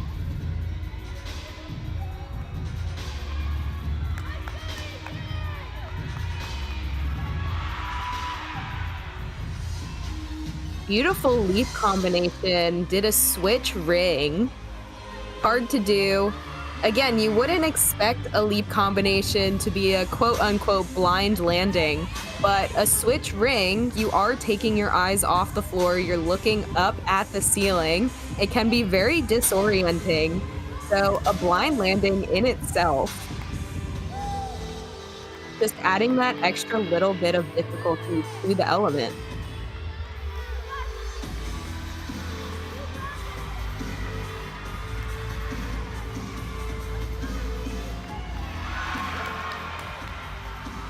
Second pass, ground off back handspring, double tuck. Finishing off the routine there. Very solid start. Again, those two pass routines a lot more popular than they used to be. I think it's attributed to the rule that they put in place a couple years ago. That rule has since been changed, but we're still seeing those two pass floor routines. The original rule was that if you did a double tuck or a double pike or just a double salto element or a double flipping element in your last tumbling pass, you got an extra 10th of bonus, but they didn't specify that your last tumbling pass had to be a third tumbling pass. So a lot of people kind of found that loophole, did that second tumbling pass as their last pass, doing that double flipping element, getting that extra 10th of bonus. But going into this year, they amended that rule and they changed it where it does have to be in that third tumbling pass. Or if you do it in a second tumbling pass, it has to be in a combination pass. So like we saw Lily McFarland do, she did that front tuck through to the double back, that would count. Or something like a whip back into the double back would count as well. Up on balance beam here, this is freshman Emma Grace Kelly. She's following Kat Keener, who put up a 9.675.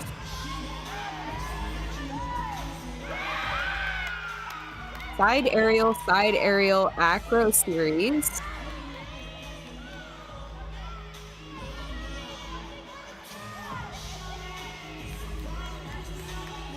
Emma Grace bringing that artistry that she had on the floor exercise in her choreography onto the balance beam. Very interesting jump there, that double stag jump. Again, a blind landing per se. You do take your eyes off the beam to look up at the ceiling.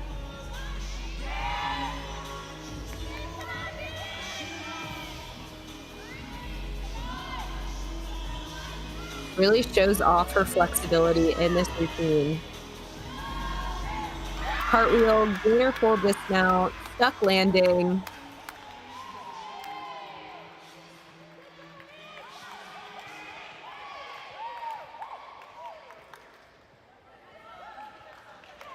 Bryn Vitrano on floor exercise got a 9.575. Now up next on floor, freshman Sally Wood, following that routine.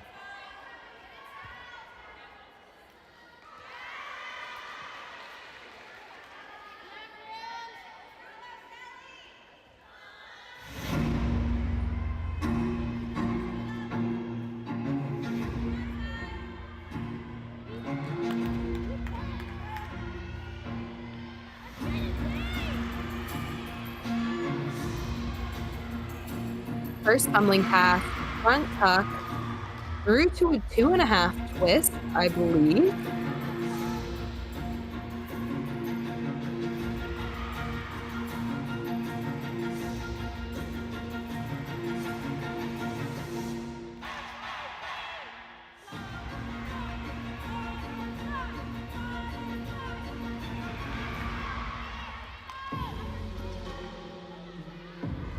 Lots of difficult jumps and leaps in this floor routine.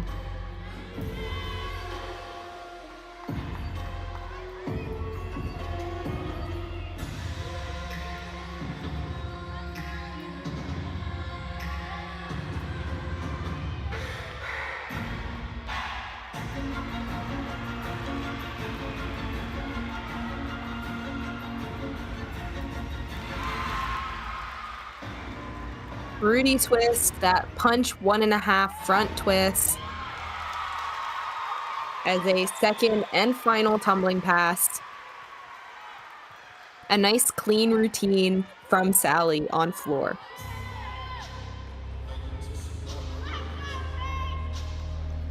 Emma Grace, her score came in at a 9.8.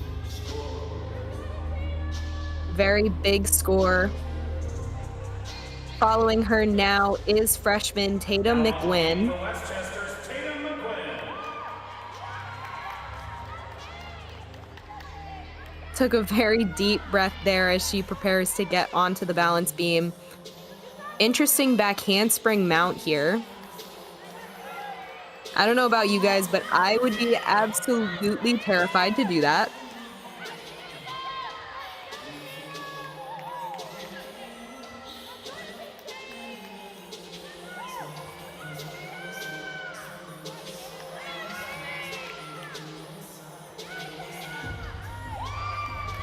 Switch leap straddle quarter.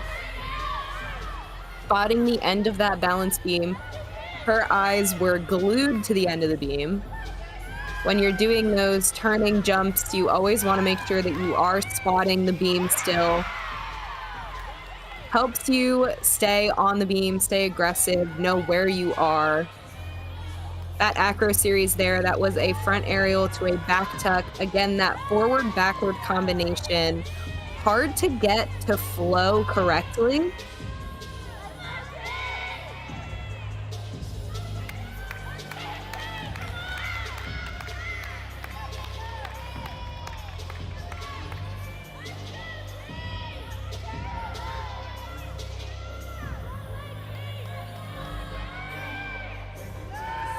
Round off, 1.5, just that step on the dismount.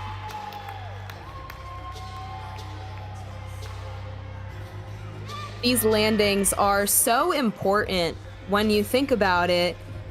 Each step is a deduction on those landings. So if you were to stick every single landing as opposed to take a step on every single landing, you are saving the team a bunch of tenths at the end of the day. And these tenths can make or break a competition that is close in score. Sally Wood's score on floor came in at a 9.725. Big score. Up next is freshman Ashley Rudy.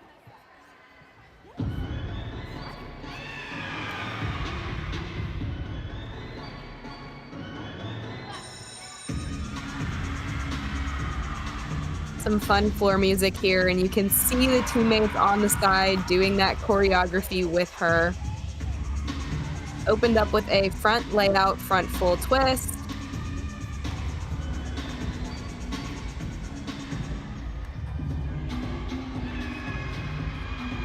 That was a very cool spinny element she did.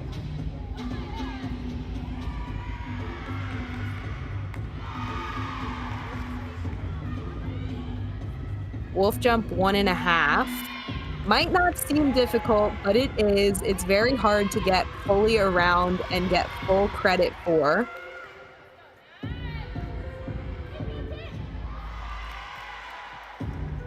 Cartwheel back layout, step out. Fulfilling that backwards requirement.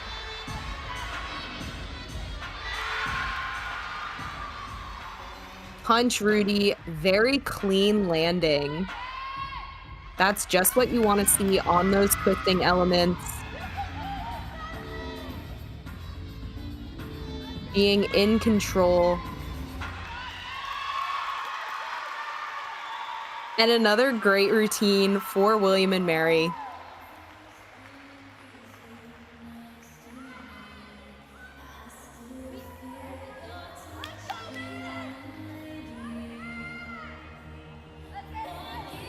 Tatum McGuinn put up a 9.775 on balance beam. Up next is going to be senior Natalie Marshall.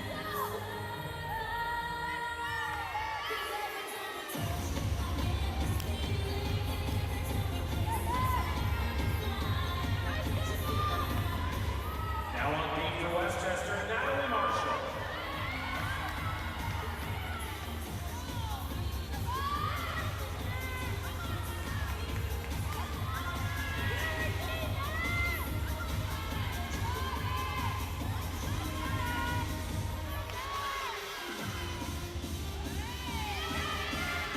Switch leap straddle quarter.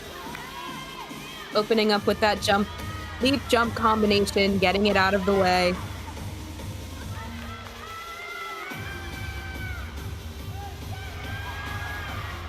Back handspring layout step out.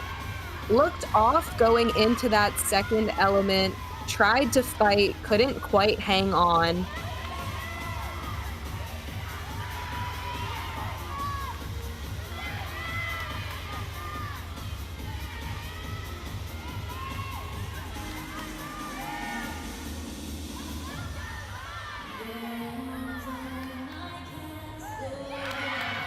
Cat leap side aerial. Very aggressive coming back after that fall.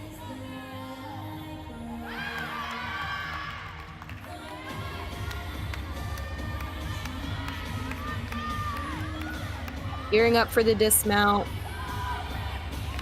Switch leap gainer pike. Really tried to fight for that stick again. Took that step forward, chest low on the landing. You want to make sure you have that chest pulled up when you land. It not only helps you stick into those dismounts so you can really bend your knees and feel into the stick, but also it is not a deduction, and your chest being low is a deduction on those landings.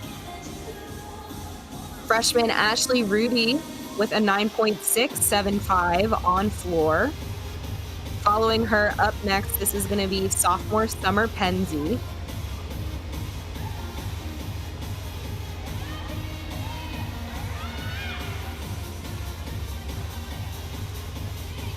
Now on the floor for William and Mary, Summer Penzi.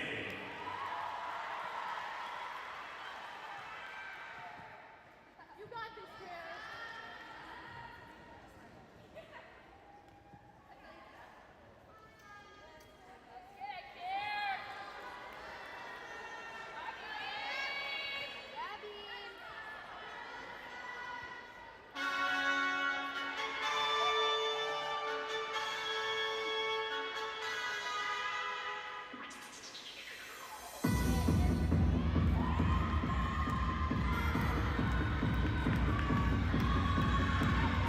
First crumbling pass here.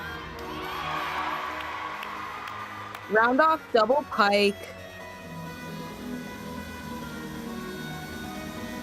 She stayed inbounds, was a little bit closer to the line than I would like to see, but she knew where it was. She knew where she needed to step. Stayed inbounds.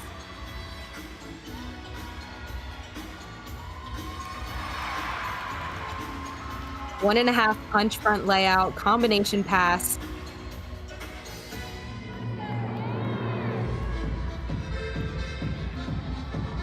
A fun mix of floor musics here.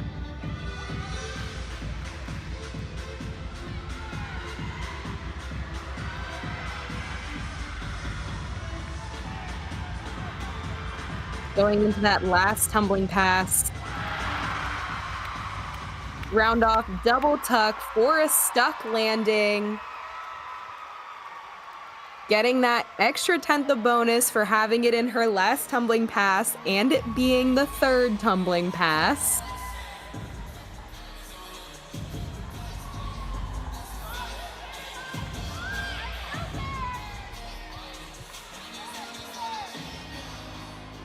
Natalie Marshall's score. She did have that fall on her in her routine, but she came in with a 9.175. Up next, this is fifth year senior Caroline Cascadin. Looking to come back and hit this routine, and also for Lily in the anchor spot to hit her routine so they can drop that fall.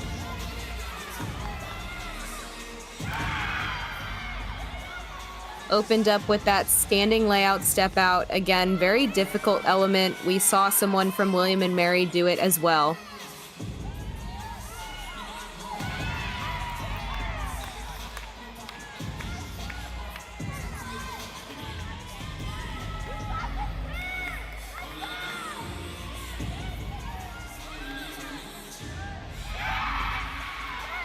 Back handspring layout step out. Little bit of a balance check, but stayed with it.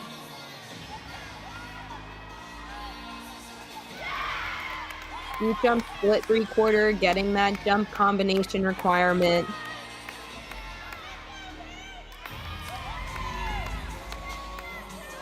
Gearing up for the dismount here. Looking for that stuck landing with that chest up.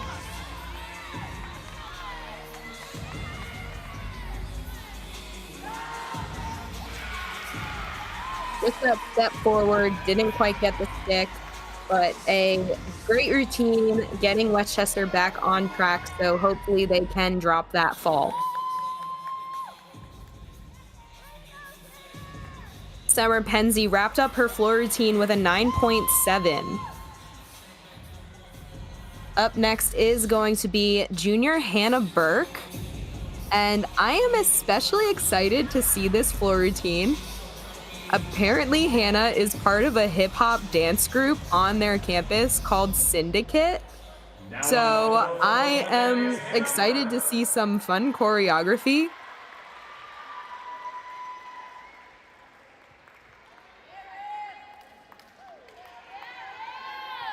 And it's so nice to see gymnasts be able to do things outside of gymnastics, like joining that dance group.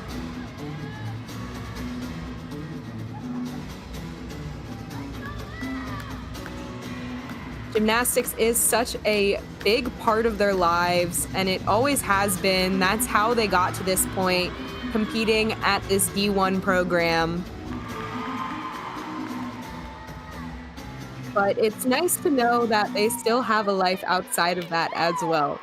Opened up there with that first tumbling pass, round off back handspring into the double back. Very clean coming out of that leap combination.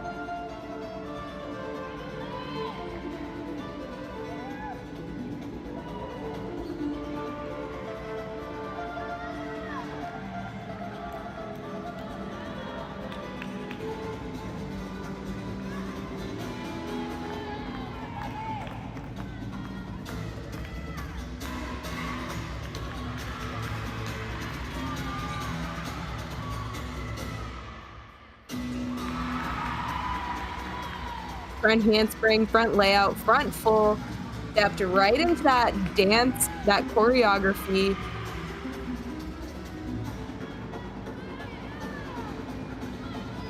She looks like she's having so much fun out there. Definitely put a lot of energy into her choreography. And this is my official petition for her to have a hip hop dancer team next year, because I want to see her moves. So this is my petition for that.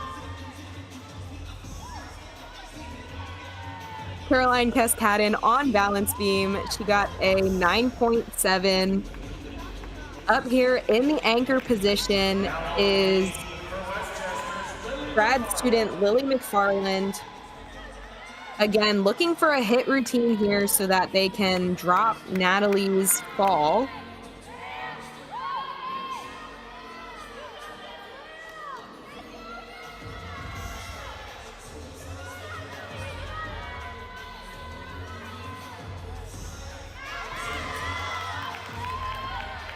Lily off on her series.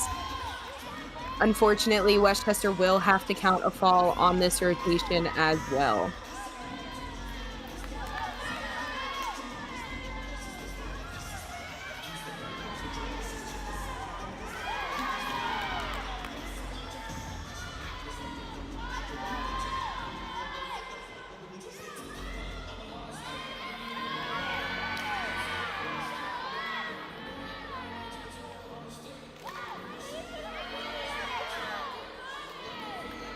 Dismount coming up here. Round off 1.5. Got that stuck landing. After that fall, that's what you want to see. You want to see your gymnast get back up and hit the rest of the routine, giving away as little as possible, because again, Westchester will now have to count a fall, but they're either going to count Lily's or Natalie's score, whoever has that higher score. So you really want to maximize the rest of the routine outside of the fall so that you can put up and count the highest score possible.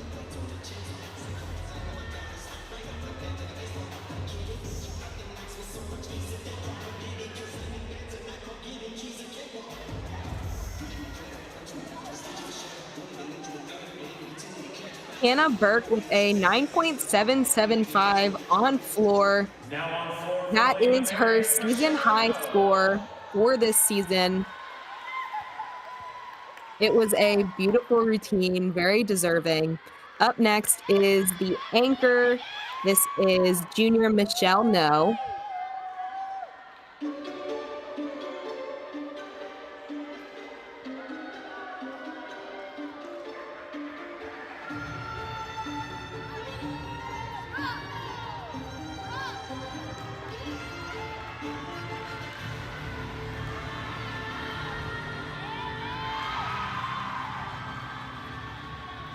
That front 1.5, that Rudy twist to start.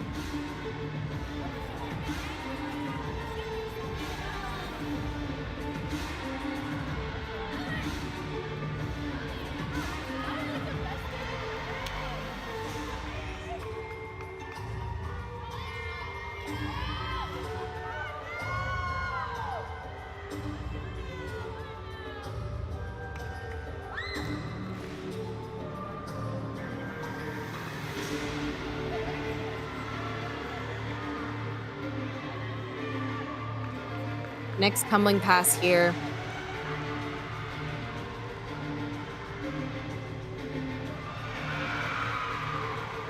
One and a half punch front lay. Did see that second flip go up after the first flip.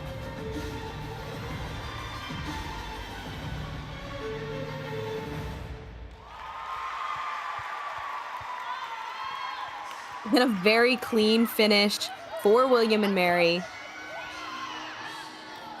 for their routines that will count towards their team score.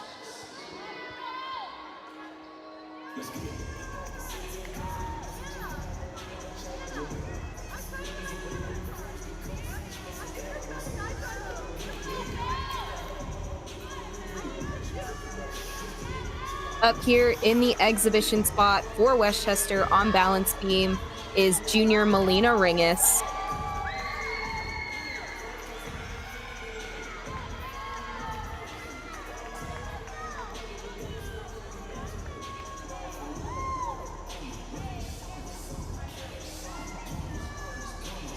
Now on beam for Westchester, it's Melina Ringus.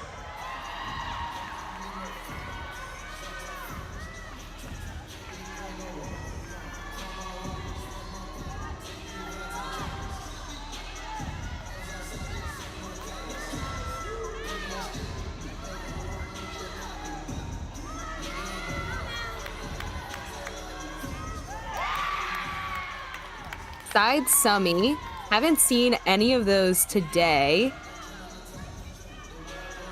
They differ from that side aerial. The side aerial, you finish facing forwards again, but the side summy, you finish facing sideways.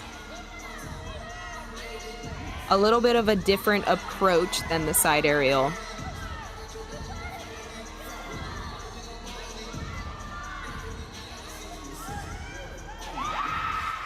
That handspring layout, step out.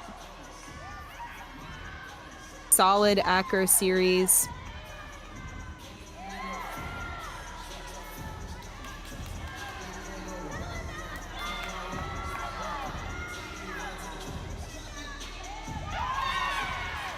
Split jump half. Sideways again. Seeing that element a lot today. And a gainer pike dismount. Bit of a hop on the landing. But a clean routine from Melina in that exhibition spot.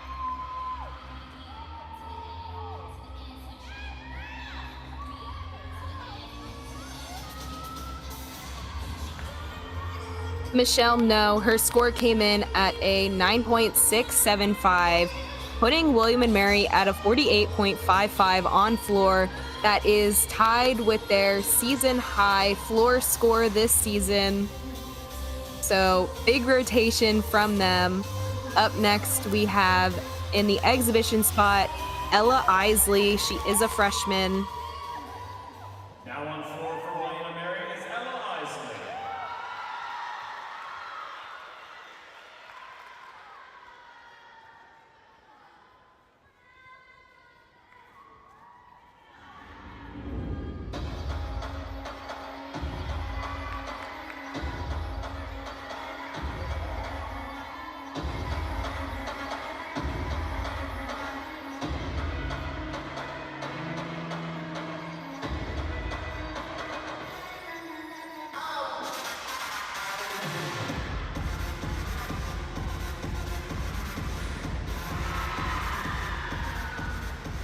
First pass, round off, double pike, very clean on the landing.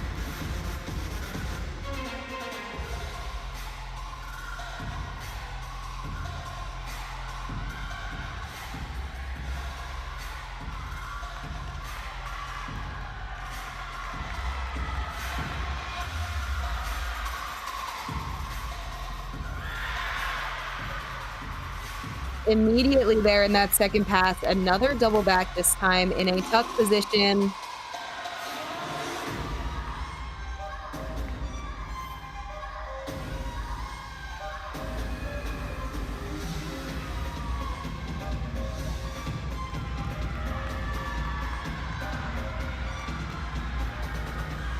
Looking for a tumbling pass with a forward element. There it was, round off 1.5, punch front layout.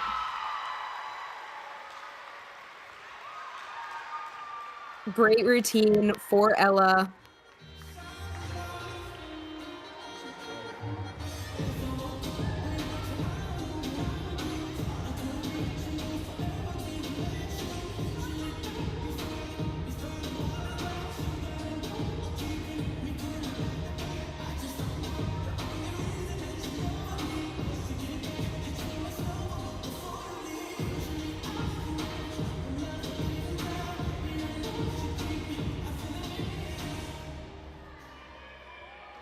There will be one more exhibition competitor on floor today, final competitor of the night.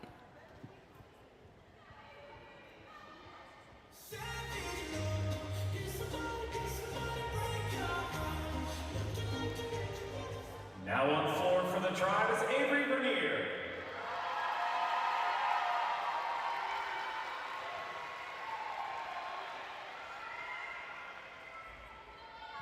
This is senior Avery Bernier.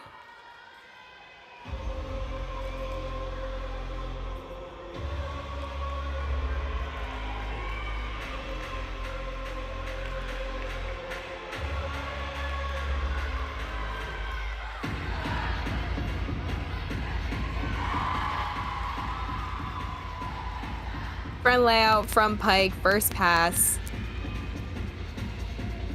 Again, senior day.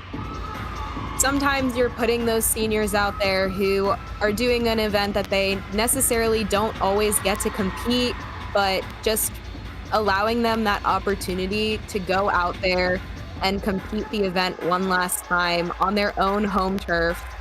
It's just so bittersweet.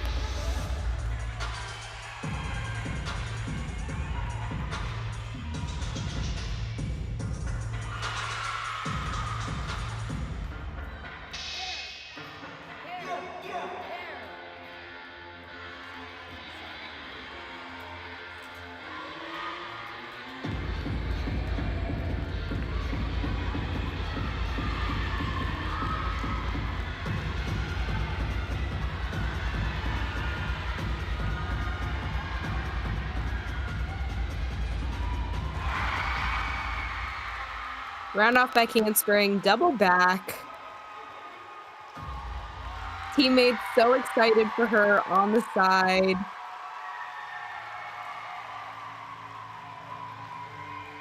Blowing kisses to the crowd. Definitely a bittersweet moment for her.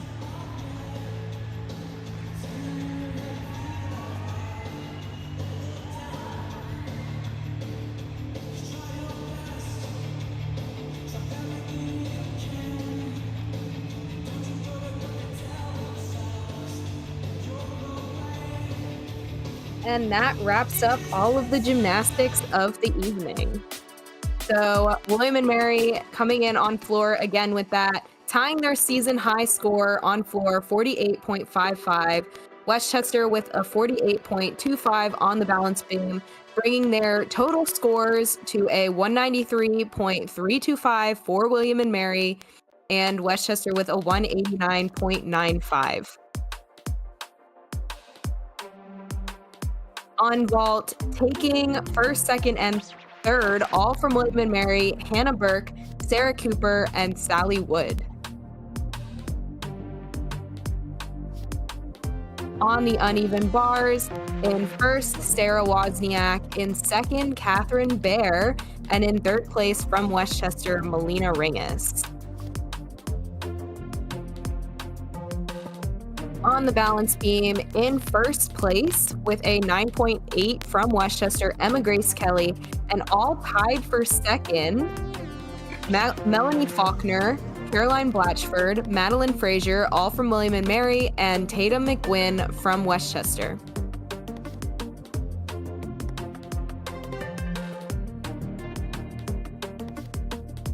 And on the floor exercise, in first place from William & Mary, Hannah Burke, in second place from Westchester, Kat Keener, and in third place from William & Mary, Sally Wood.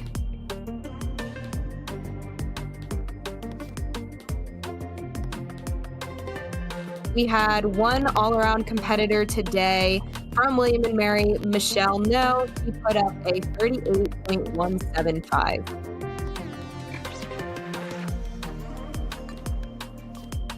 And again, the final scores from William & Mary, in first place with a 193.325, and Westchester coming in second with a 189.95. Thank you so much for tuning in today and supporting William & Mary Gymnastics. Again, follow them on their socials to keep up with all of the information regarding the rest of their season. Next week, the Tribe will be competing at Ursinus with Bridgeport, Westchester, and Utica. One final thank you for joining me today. I hope you had as much fun as I did.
Before we recognize our top seniors, let's take a moment to recognize the seniors for Westchester. Up first, Natalie Marshall, Lily McFarland, Caitlin Allen, Christina Rodriguez, Bridget Sullivan, Caroline Cascadden, Jordan Coleman, and Shannon Carroll.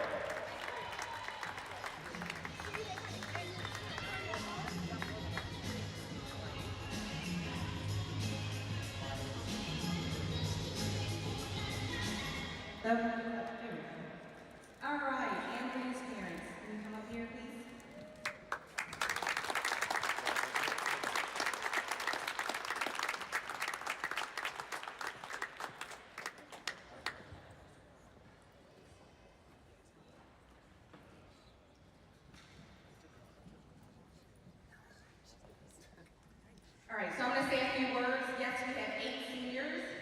this will be something that you want to hear. All right, Anne-Marie, little miss, I have everything in my bag. Need a sewing kit, a Tide pen, she's got you. What an amazing person who cares so deeply for the people around her. She truly cherishes this team in school and wants the best for her teammates. Anne-Marie is double majoring in accounting and kinesiology and will be working at Midcap Financial as an analyst of the life sciences team. I remember meeting Anne-Marie and her family. My initial thought, they have the best curls. While fighting through injuries throughout her career as a gymnast here, we found ways to allow her body to continue the sport she loves. Anne-Marie competed all 4 events at different points in her career, and I couldn't be prouder of her. There have been times where it was dangerous looking at her in moments of seriousness. I would fight back the urge to laugh. Anne-Marie's laugh is contagious and can lighten any mood, but it can get you in trouble. Thank you for being the person anyone on the team can go up to, for helping me when I didn't have the help in the fall, and for being everyone's person. Your development as an individual, teammate, and student athlete will never go unnoticed. When she moves on and begins her career working at Midcap, she won't be far. My hope is that she'll return and surprise us every now and then. I get it. You have a full-time job, I know. But try to find some time to visit us, okay? We love you.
One of the things she came to me about was her name. Kelsey, is there any way we can kind of maybe not call me Caitlin? I always feel like I'm in trouble. I'm like, what in the world does this child want me to call her? Her name's Caitlin. So, Kate it is. Kate is passionate about everything she's involved in. School, gymnastics, and young life. She's grown so much throughout her time here at William & Mary, and I think she would agree. She has chosen to take a gap year and will apply to grad school to pursue opportunities to get her doctorate in physical therapy. She would like to become an inpatient pediatric physical therapist. Working with kids is right up her alley, as she is so good with my daughter.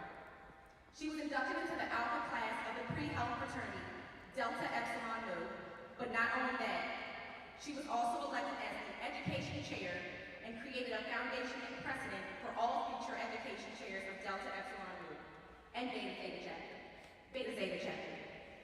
While she got a little beat up on uneven bars her 3.5 years here, you know, broken hand, chipped bones in her ankle, as well as torn ligaments, she keeps getting back up for more. Nothing keeps this girl down, and I hope she continues to have that same drive and passion for her life after graduate studies.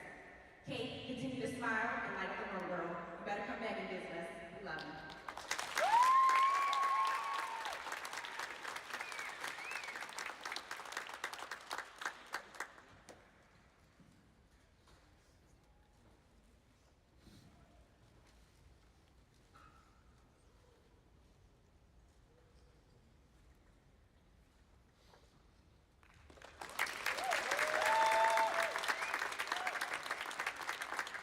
Wow.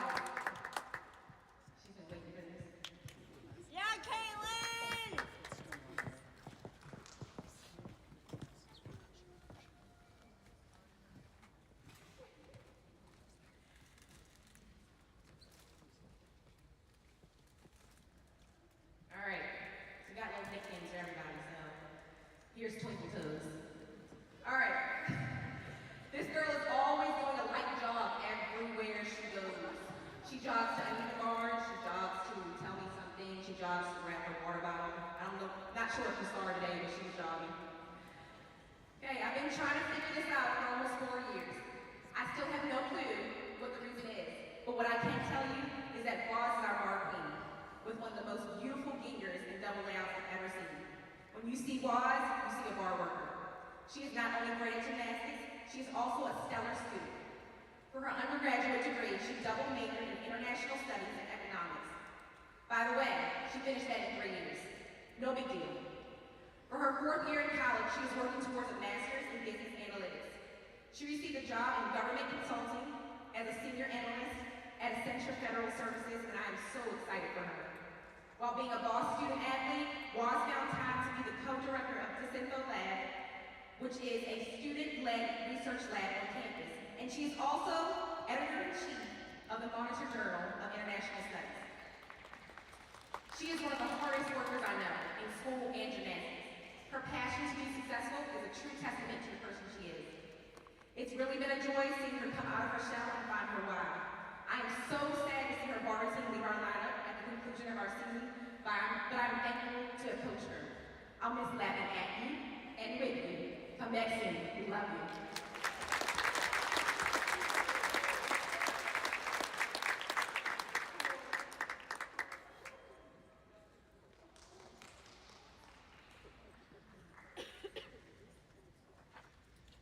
Avery, you're next.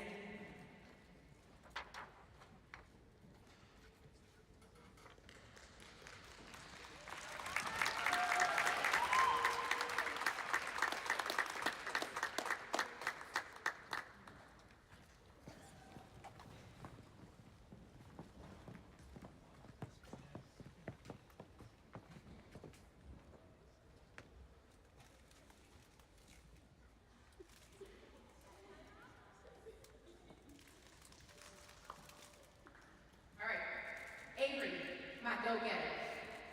She is the one who will get it done. She walks with purpose. She is the type of person who thrives at being competitive, and I love it. Her freshman year, she was chosen to represent our team as a SAC representative. It is extremely uncommon to have a freshman in SAC.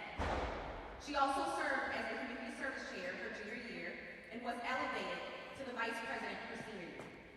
She is currently getting her degree in kinesiology with a concentration in allied health while also pursuing a minor in psychology. In the fall, she will start her journey to get her Master's of Science in Athletic Training at the University of Connecticut, better known as UConn. Go Huskies. Avery is one of the most down-to-earth people I know. She has no idea, but when I speak to the team, her head nods in agreement with me, and that gives me confirmation that I'm saying some good stuff. So thank you. A practice never goes by without Avery cheering or being a supportive teammate, and I am so glad she will go on to grad school and have a career where she can also be a part of a team environment. She received the President's Award, which is given to the athlete who exemplifies leadership and excellence within the athletic department. She was also given the Rock Award for her dedication in the weight room. The athletic training field will be getting someone who is passionate, helpful, and thrives in team environments. Avery, thank you for keeping me young by trying to teach me the latest dances. And thank you for being such a special part of this team. We won't miss your yes ma'ams when you scream in celebration for a teammate. We love you.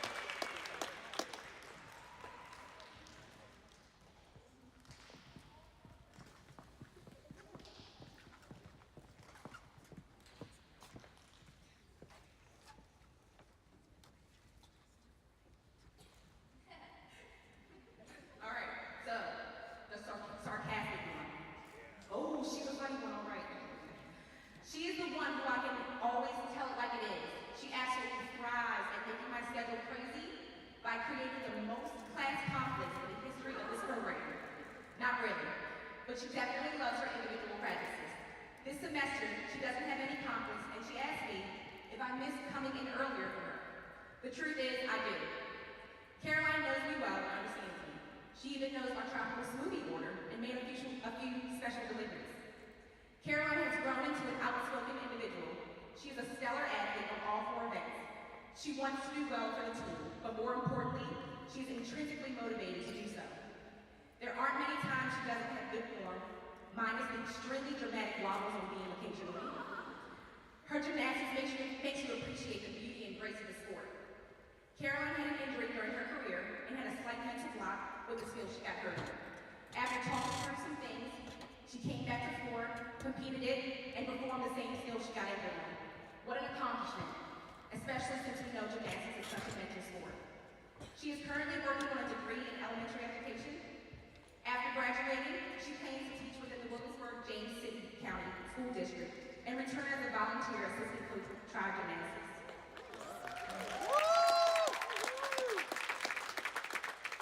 As she moves on after working to get more experience in the school setting, she will pursue her master's in special education. Caroline, we can't wait to have you back with the team next year in a different capacity. Thank you for everything. Love you.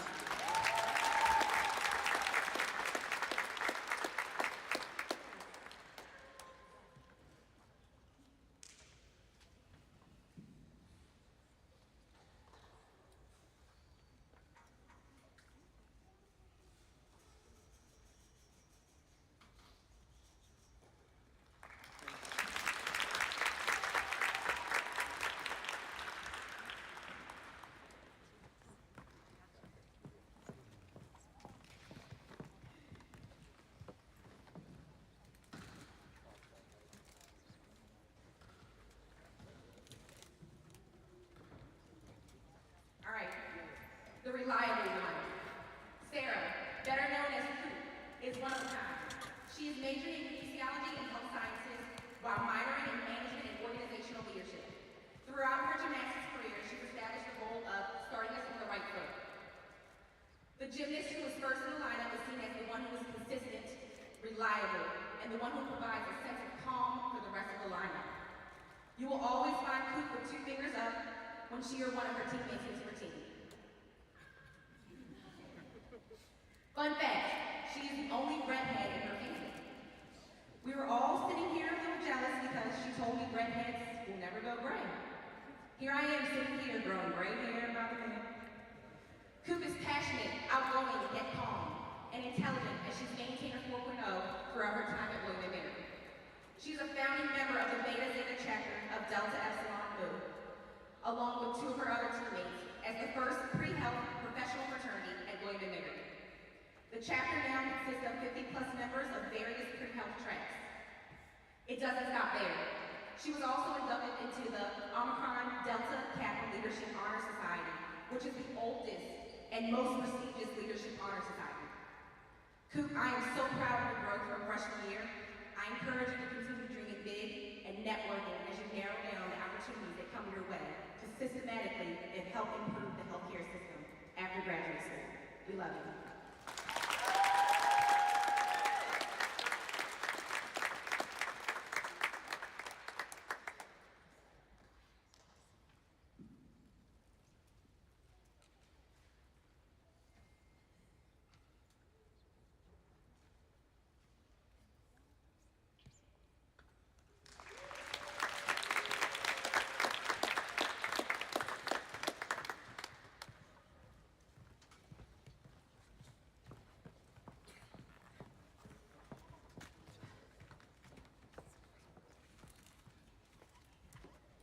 All right, the comeback kid.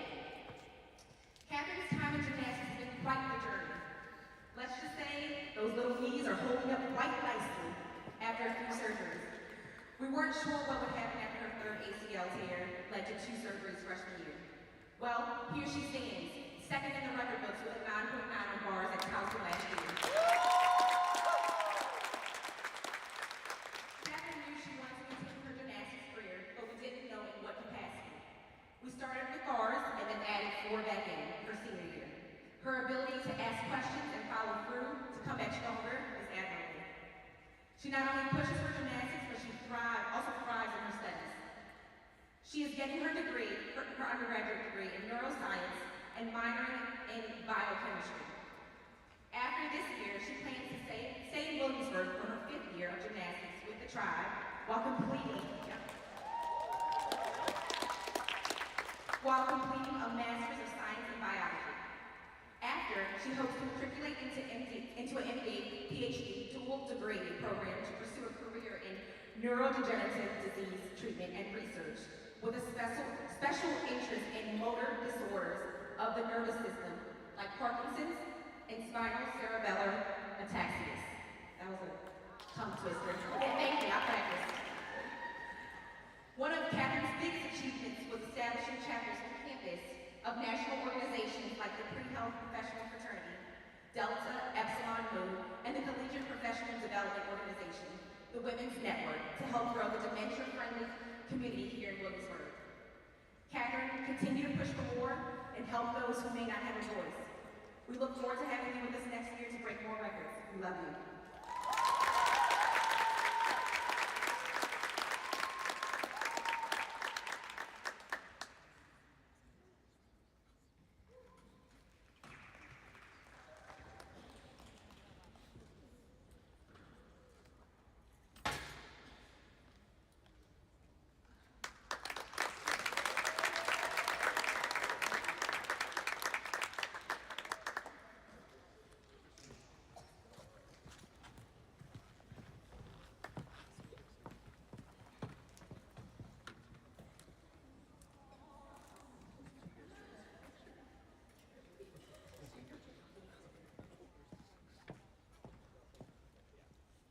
Sophie, the calm and steady one. Sophie is majoring in kinesiology with a concentration in allied health. She was accepted into the EVMS Early Assurance Program, but she is still applying to other schools to keep her options open. After college, she will be attending PA school for 2.5 years, and then she would like to practice as a PA in either a hospital or clinic. She is most excited about treating and advocating for her future patients, while helping them feel in control of their health and being a part of their journey. While an undergrad, Sophie created a pre-health fraternity on campus with a few of her other teammates, works consistently at a nursing home, and volunteered for organizations like the National Crisis Text Line. Sophie is the gymnast who will try anything I ask of her to get better. She always says, "Kelsey, I'll try anything." When you have a gymnast who is receptive to corrections and open to try something different, you want more of them on your team. Her leadership and ability to build connections with her teammates all 4 years is part of the reason why the cohesiveness on this team has grown. Something I realized is that Sophie can go through challenges without looking stressed.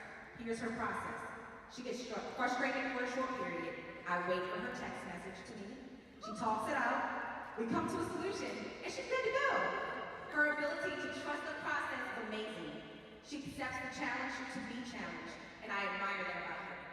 Sophie, thank you for being such a coachable athlete. I look forward to following your journey. We love you.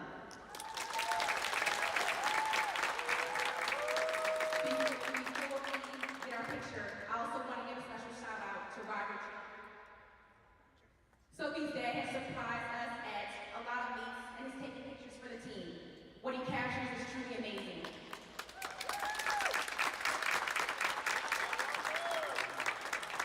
I try so hard to smile all the time, so no matter what, the picture comes out somewhat right.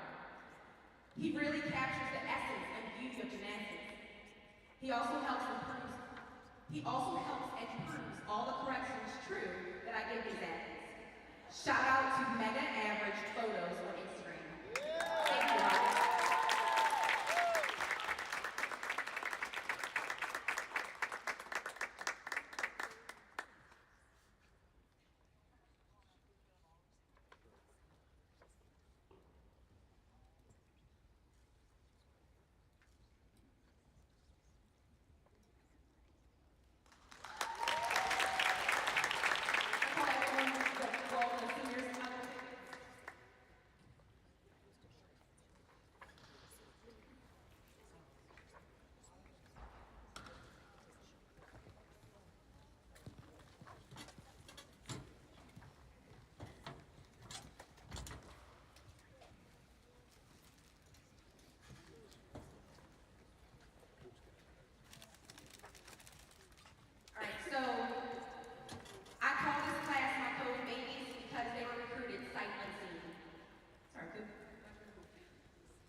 So I was kind of going out on a whim, bringing in 8 recruits. But I'll tell you what, I'm thankful I made the decision to do that.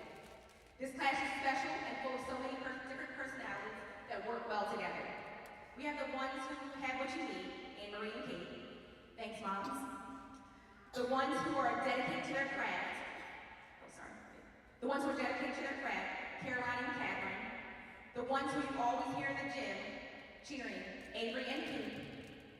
And the ones who are always smiling and enjoying someone's floor team, Sophie and Ross. Each of them brings something to the table, and I'm so thankful I was able to spend almost 4 years at William & Mary. It's been a blast. Please come back and call or text me with updates about your life. I can't wait to stay connected and have more belly-aching laughs. No time to get emotional because we have more time with you. But I love you ladies, and so does your Tribe Gym family.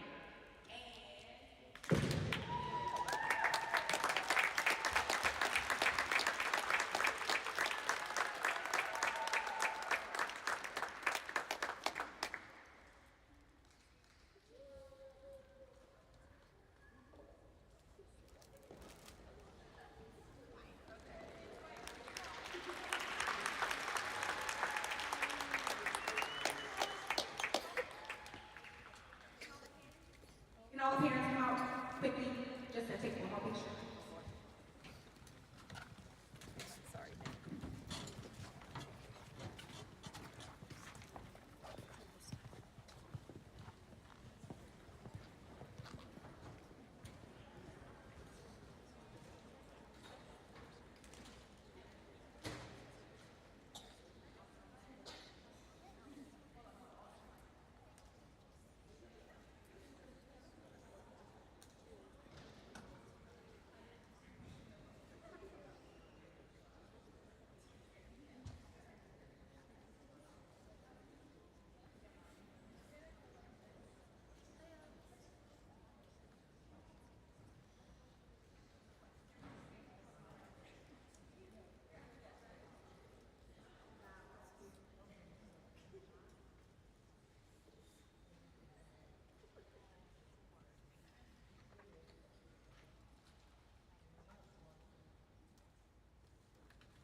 And now for today's final results.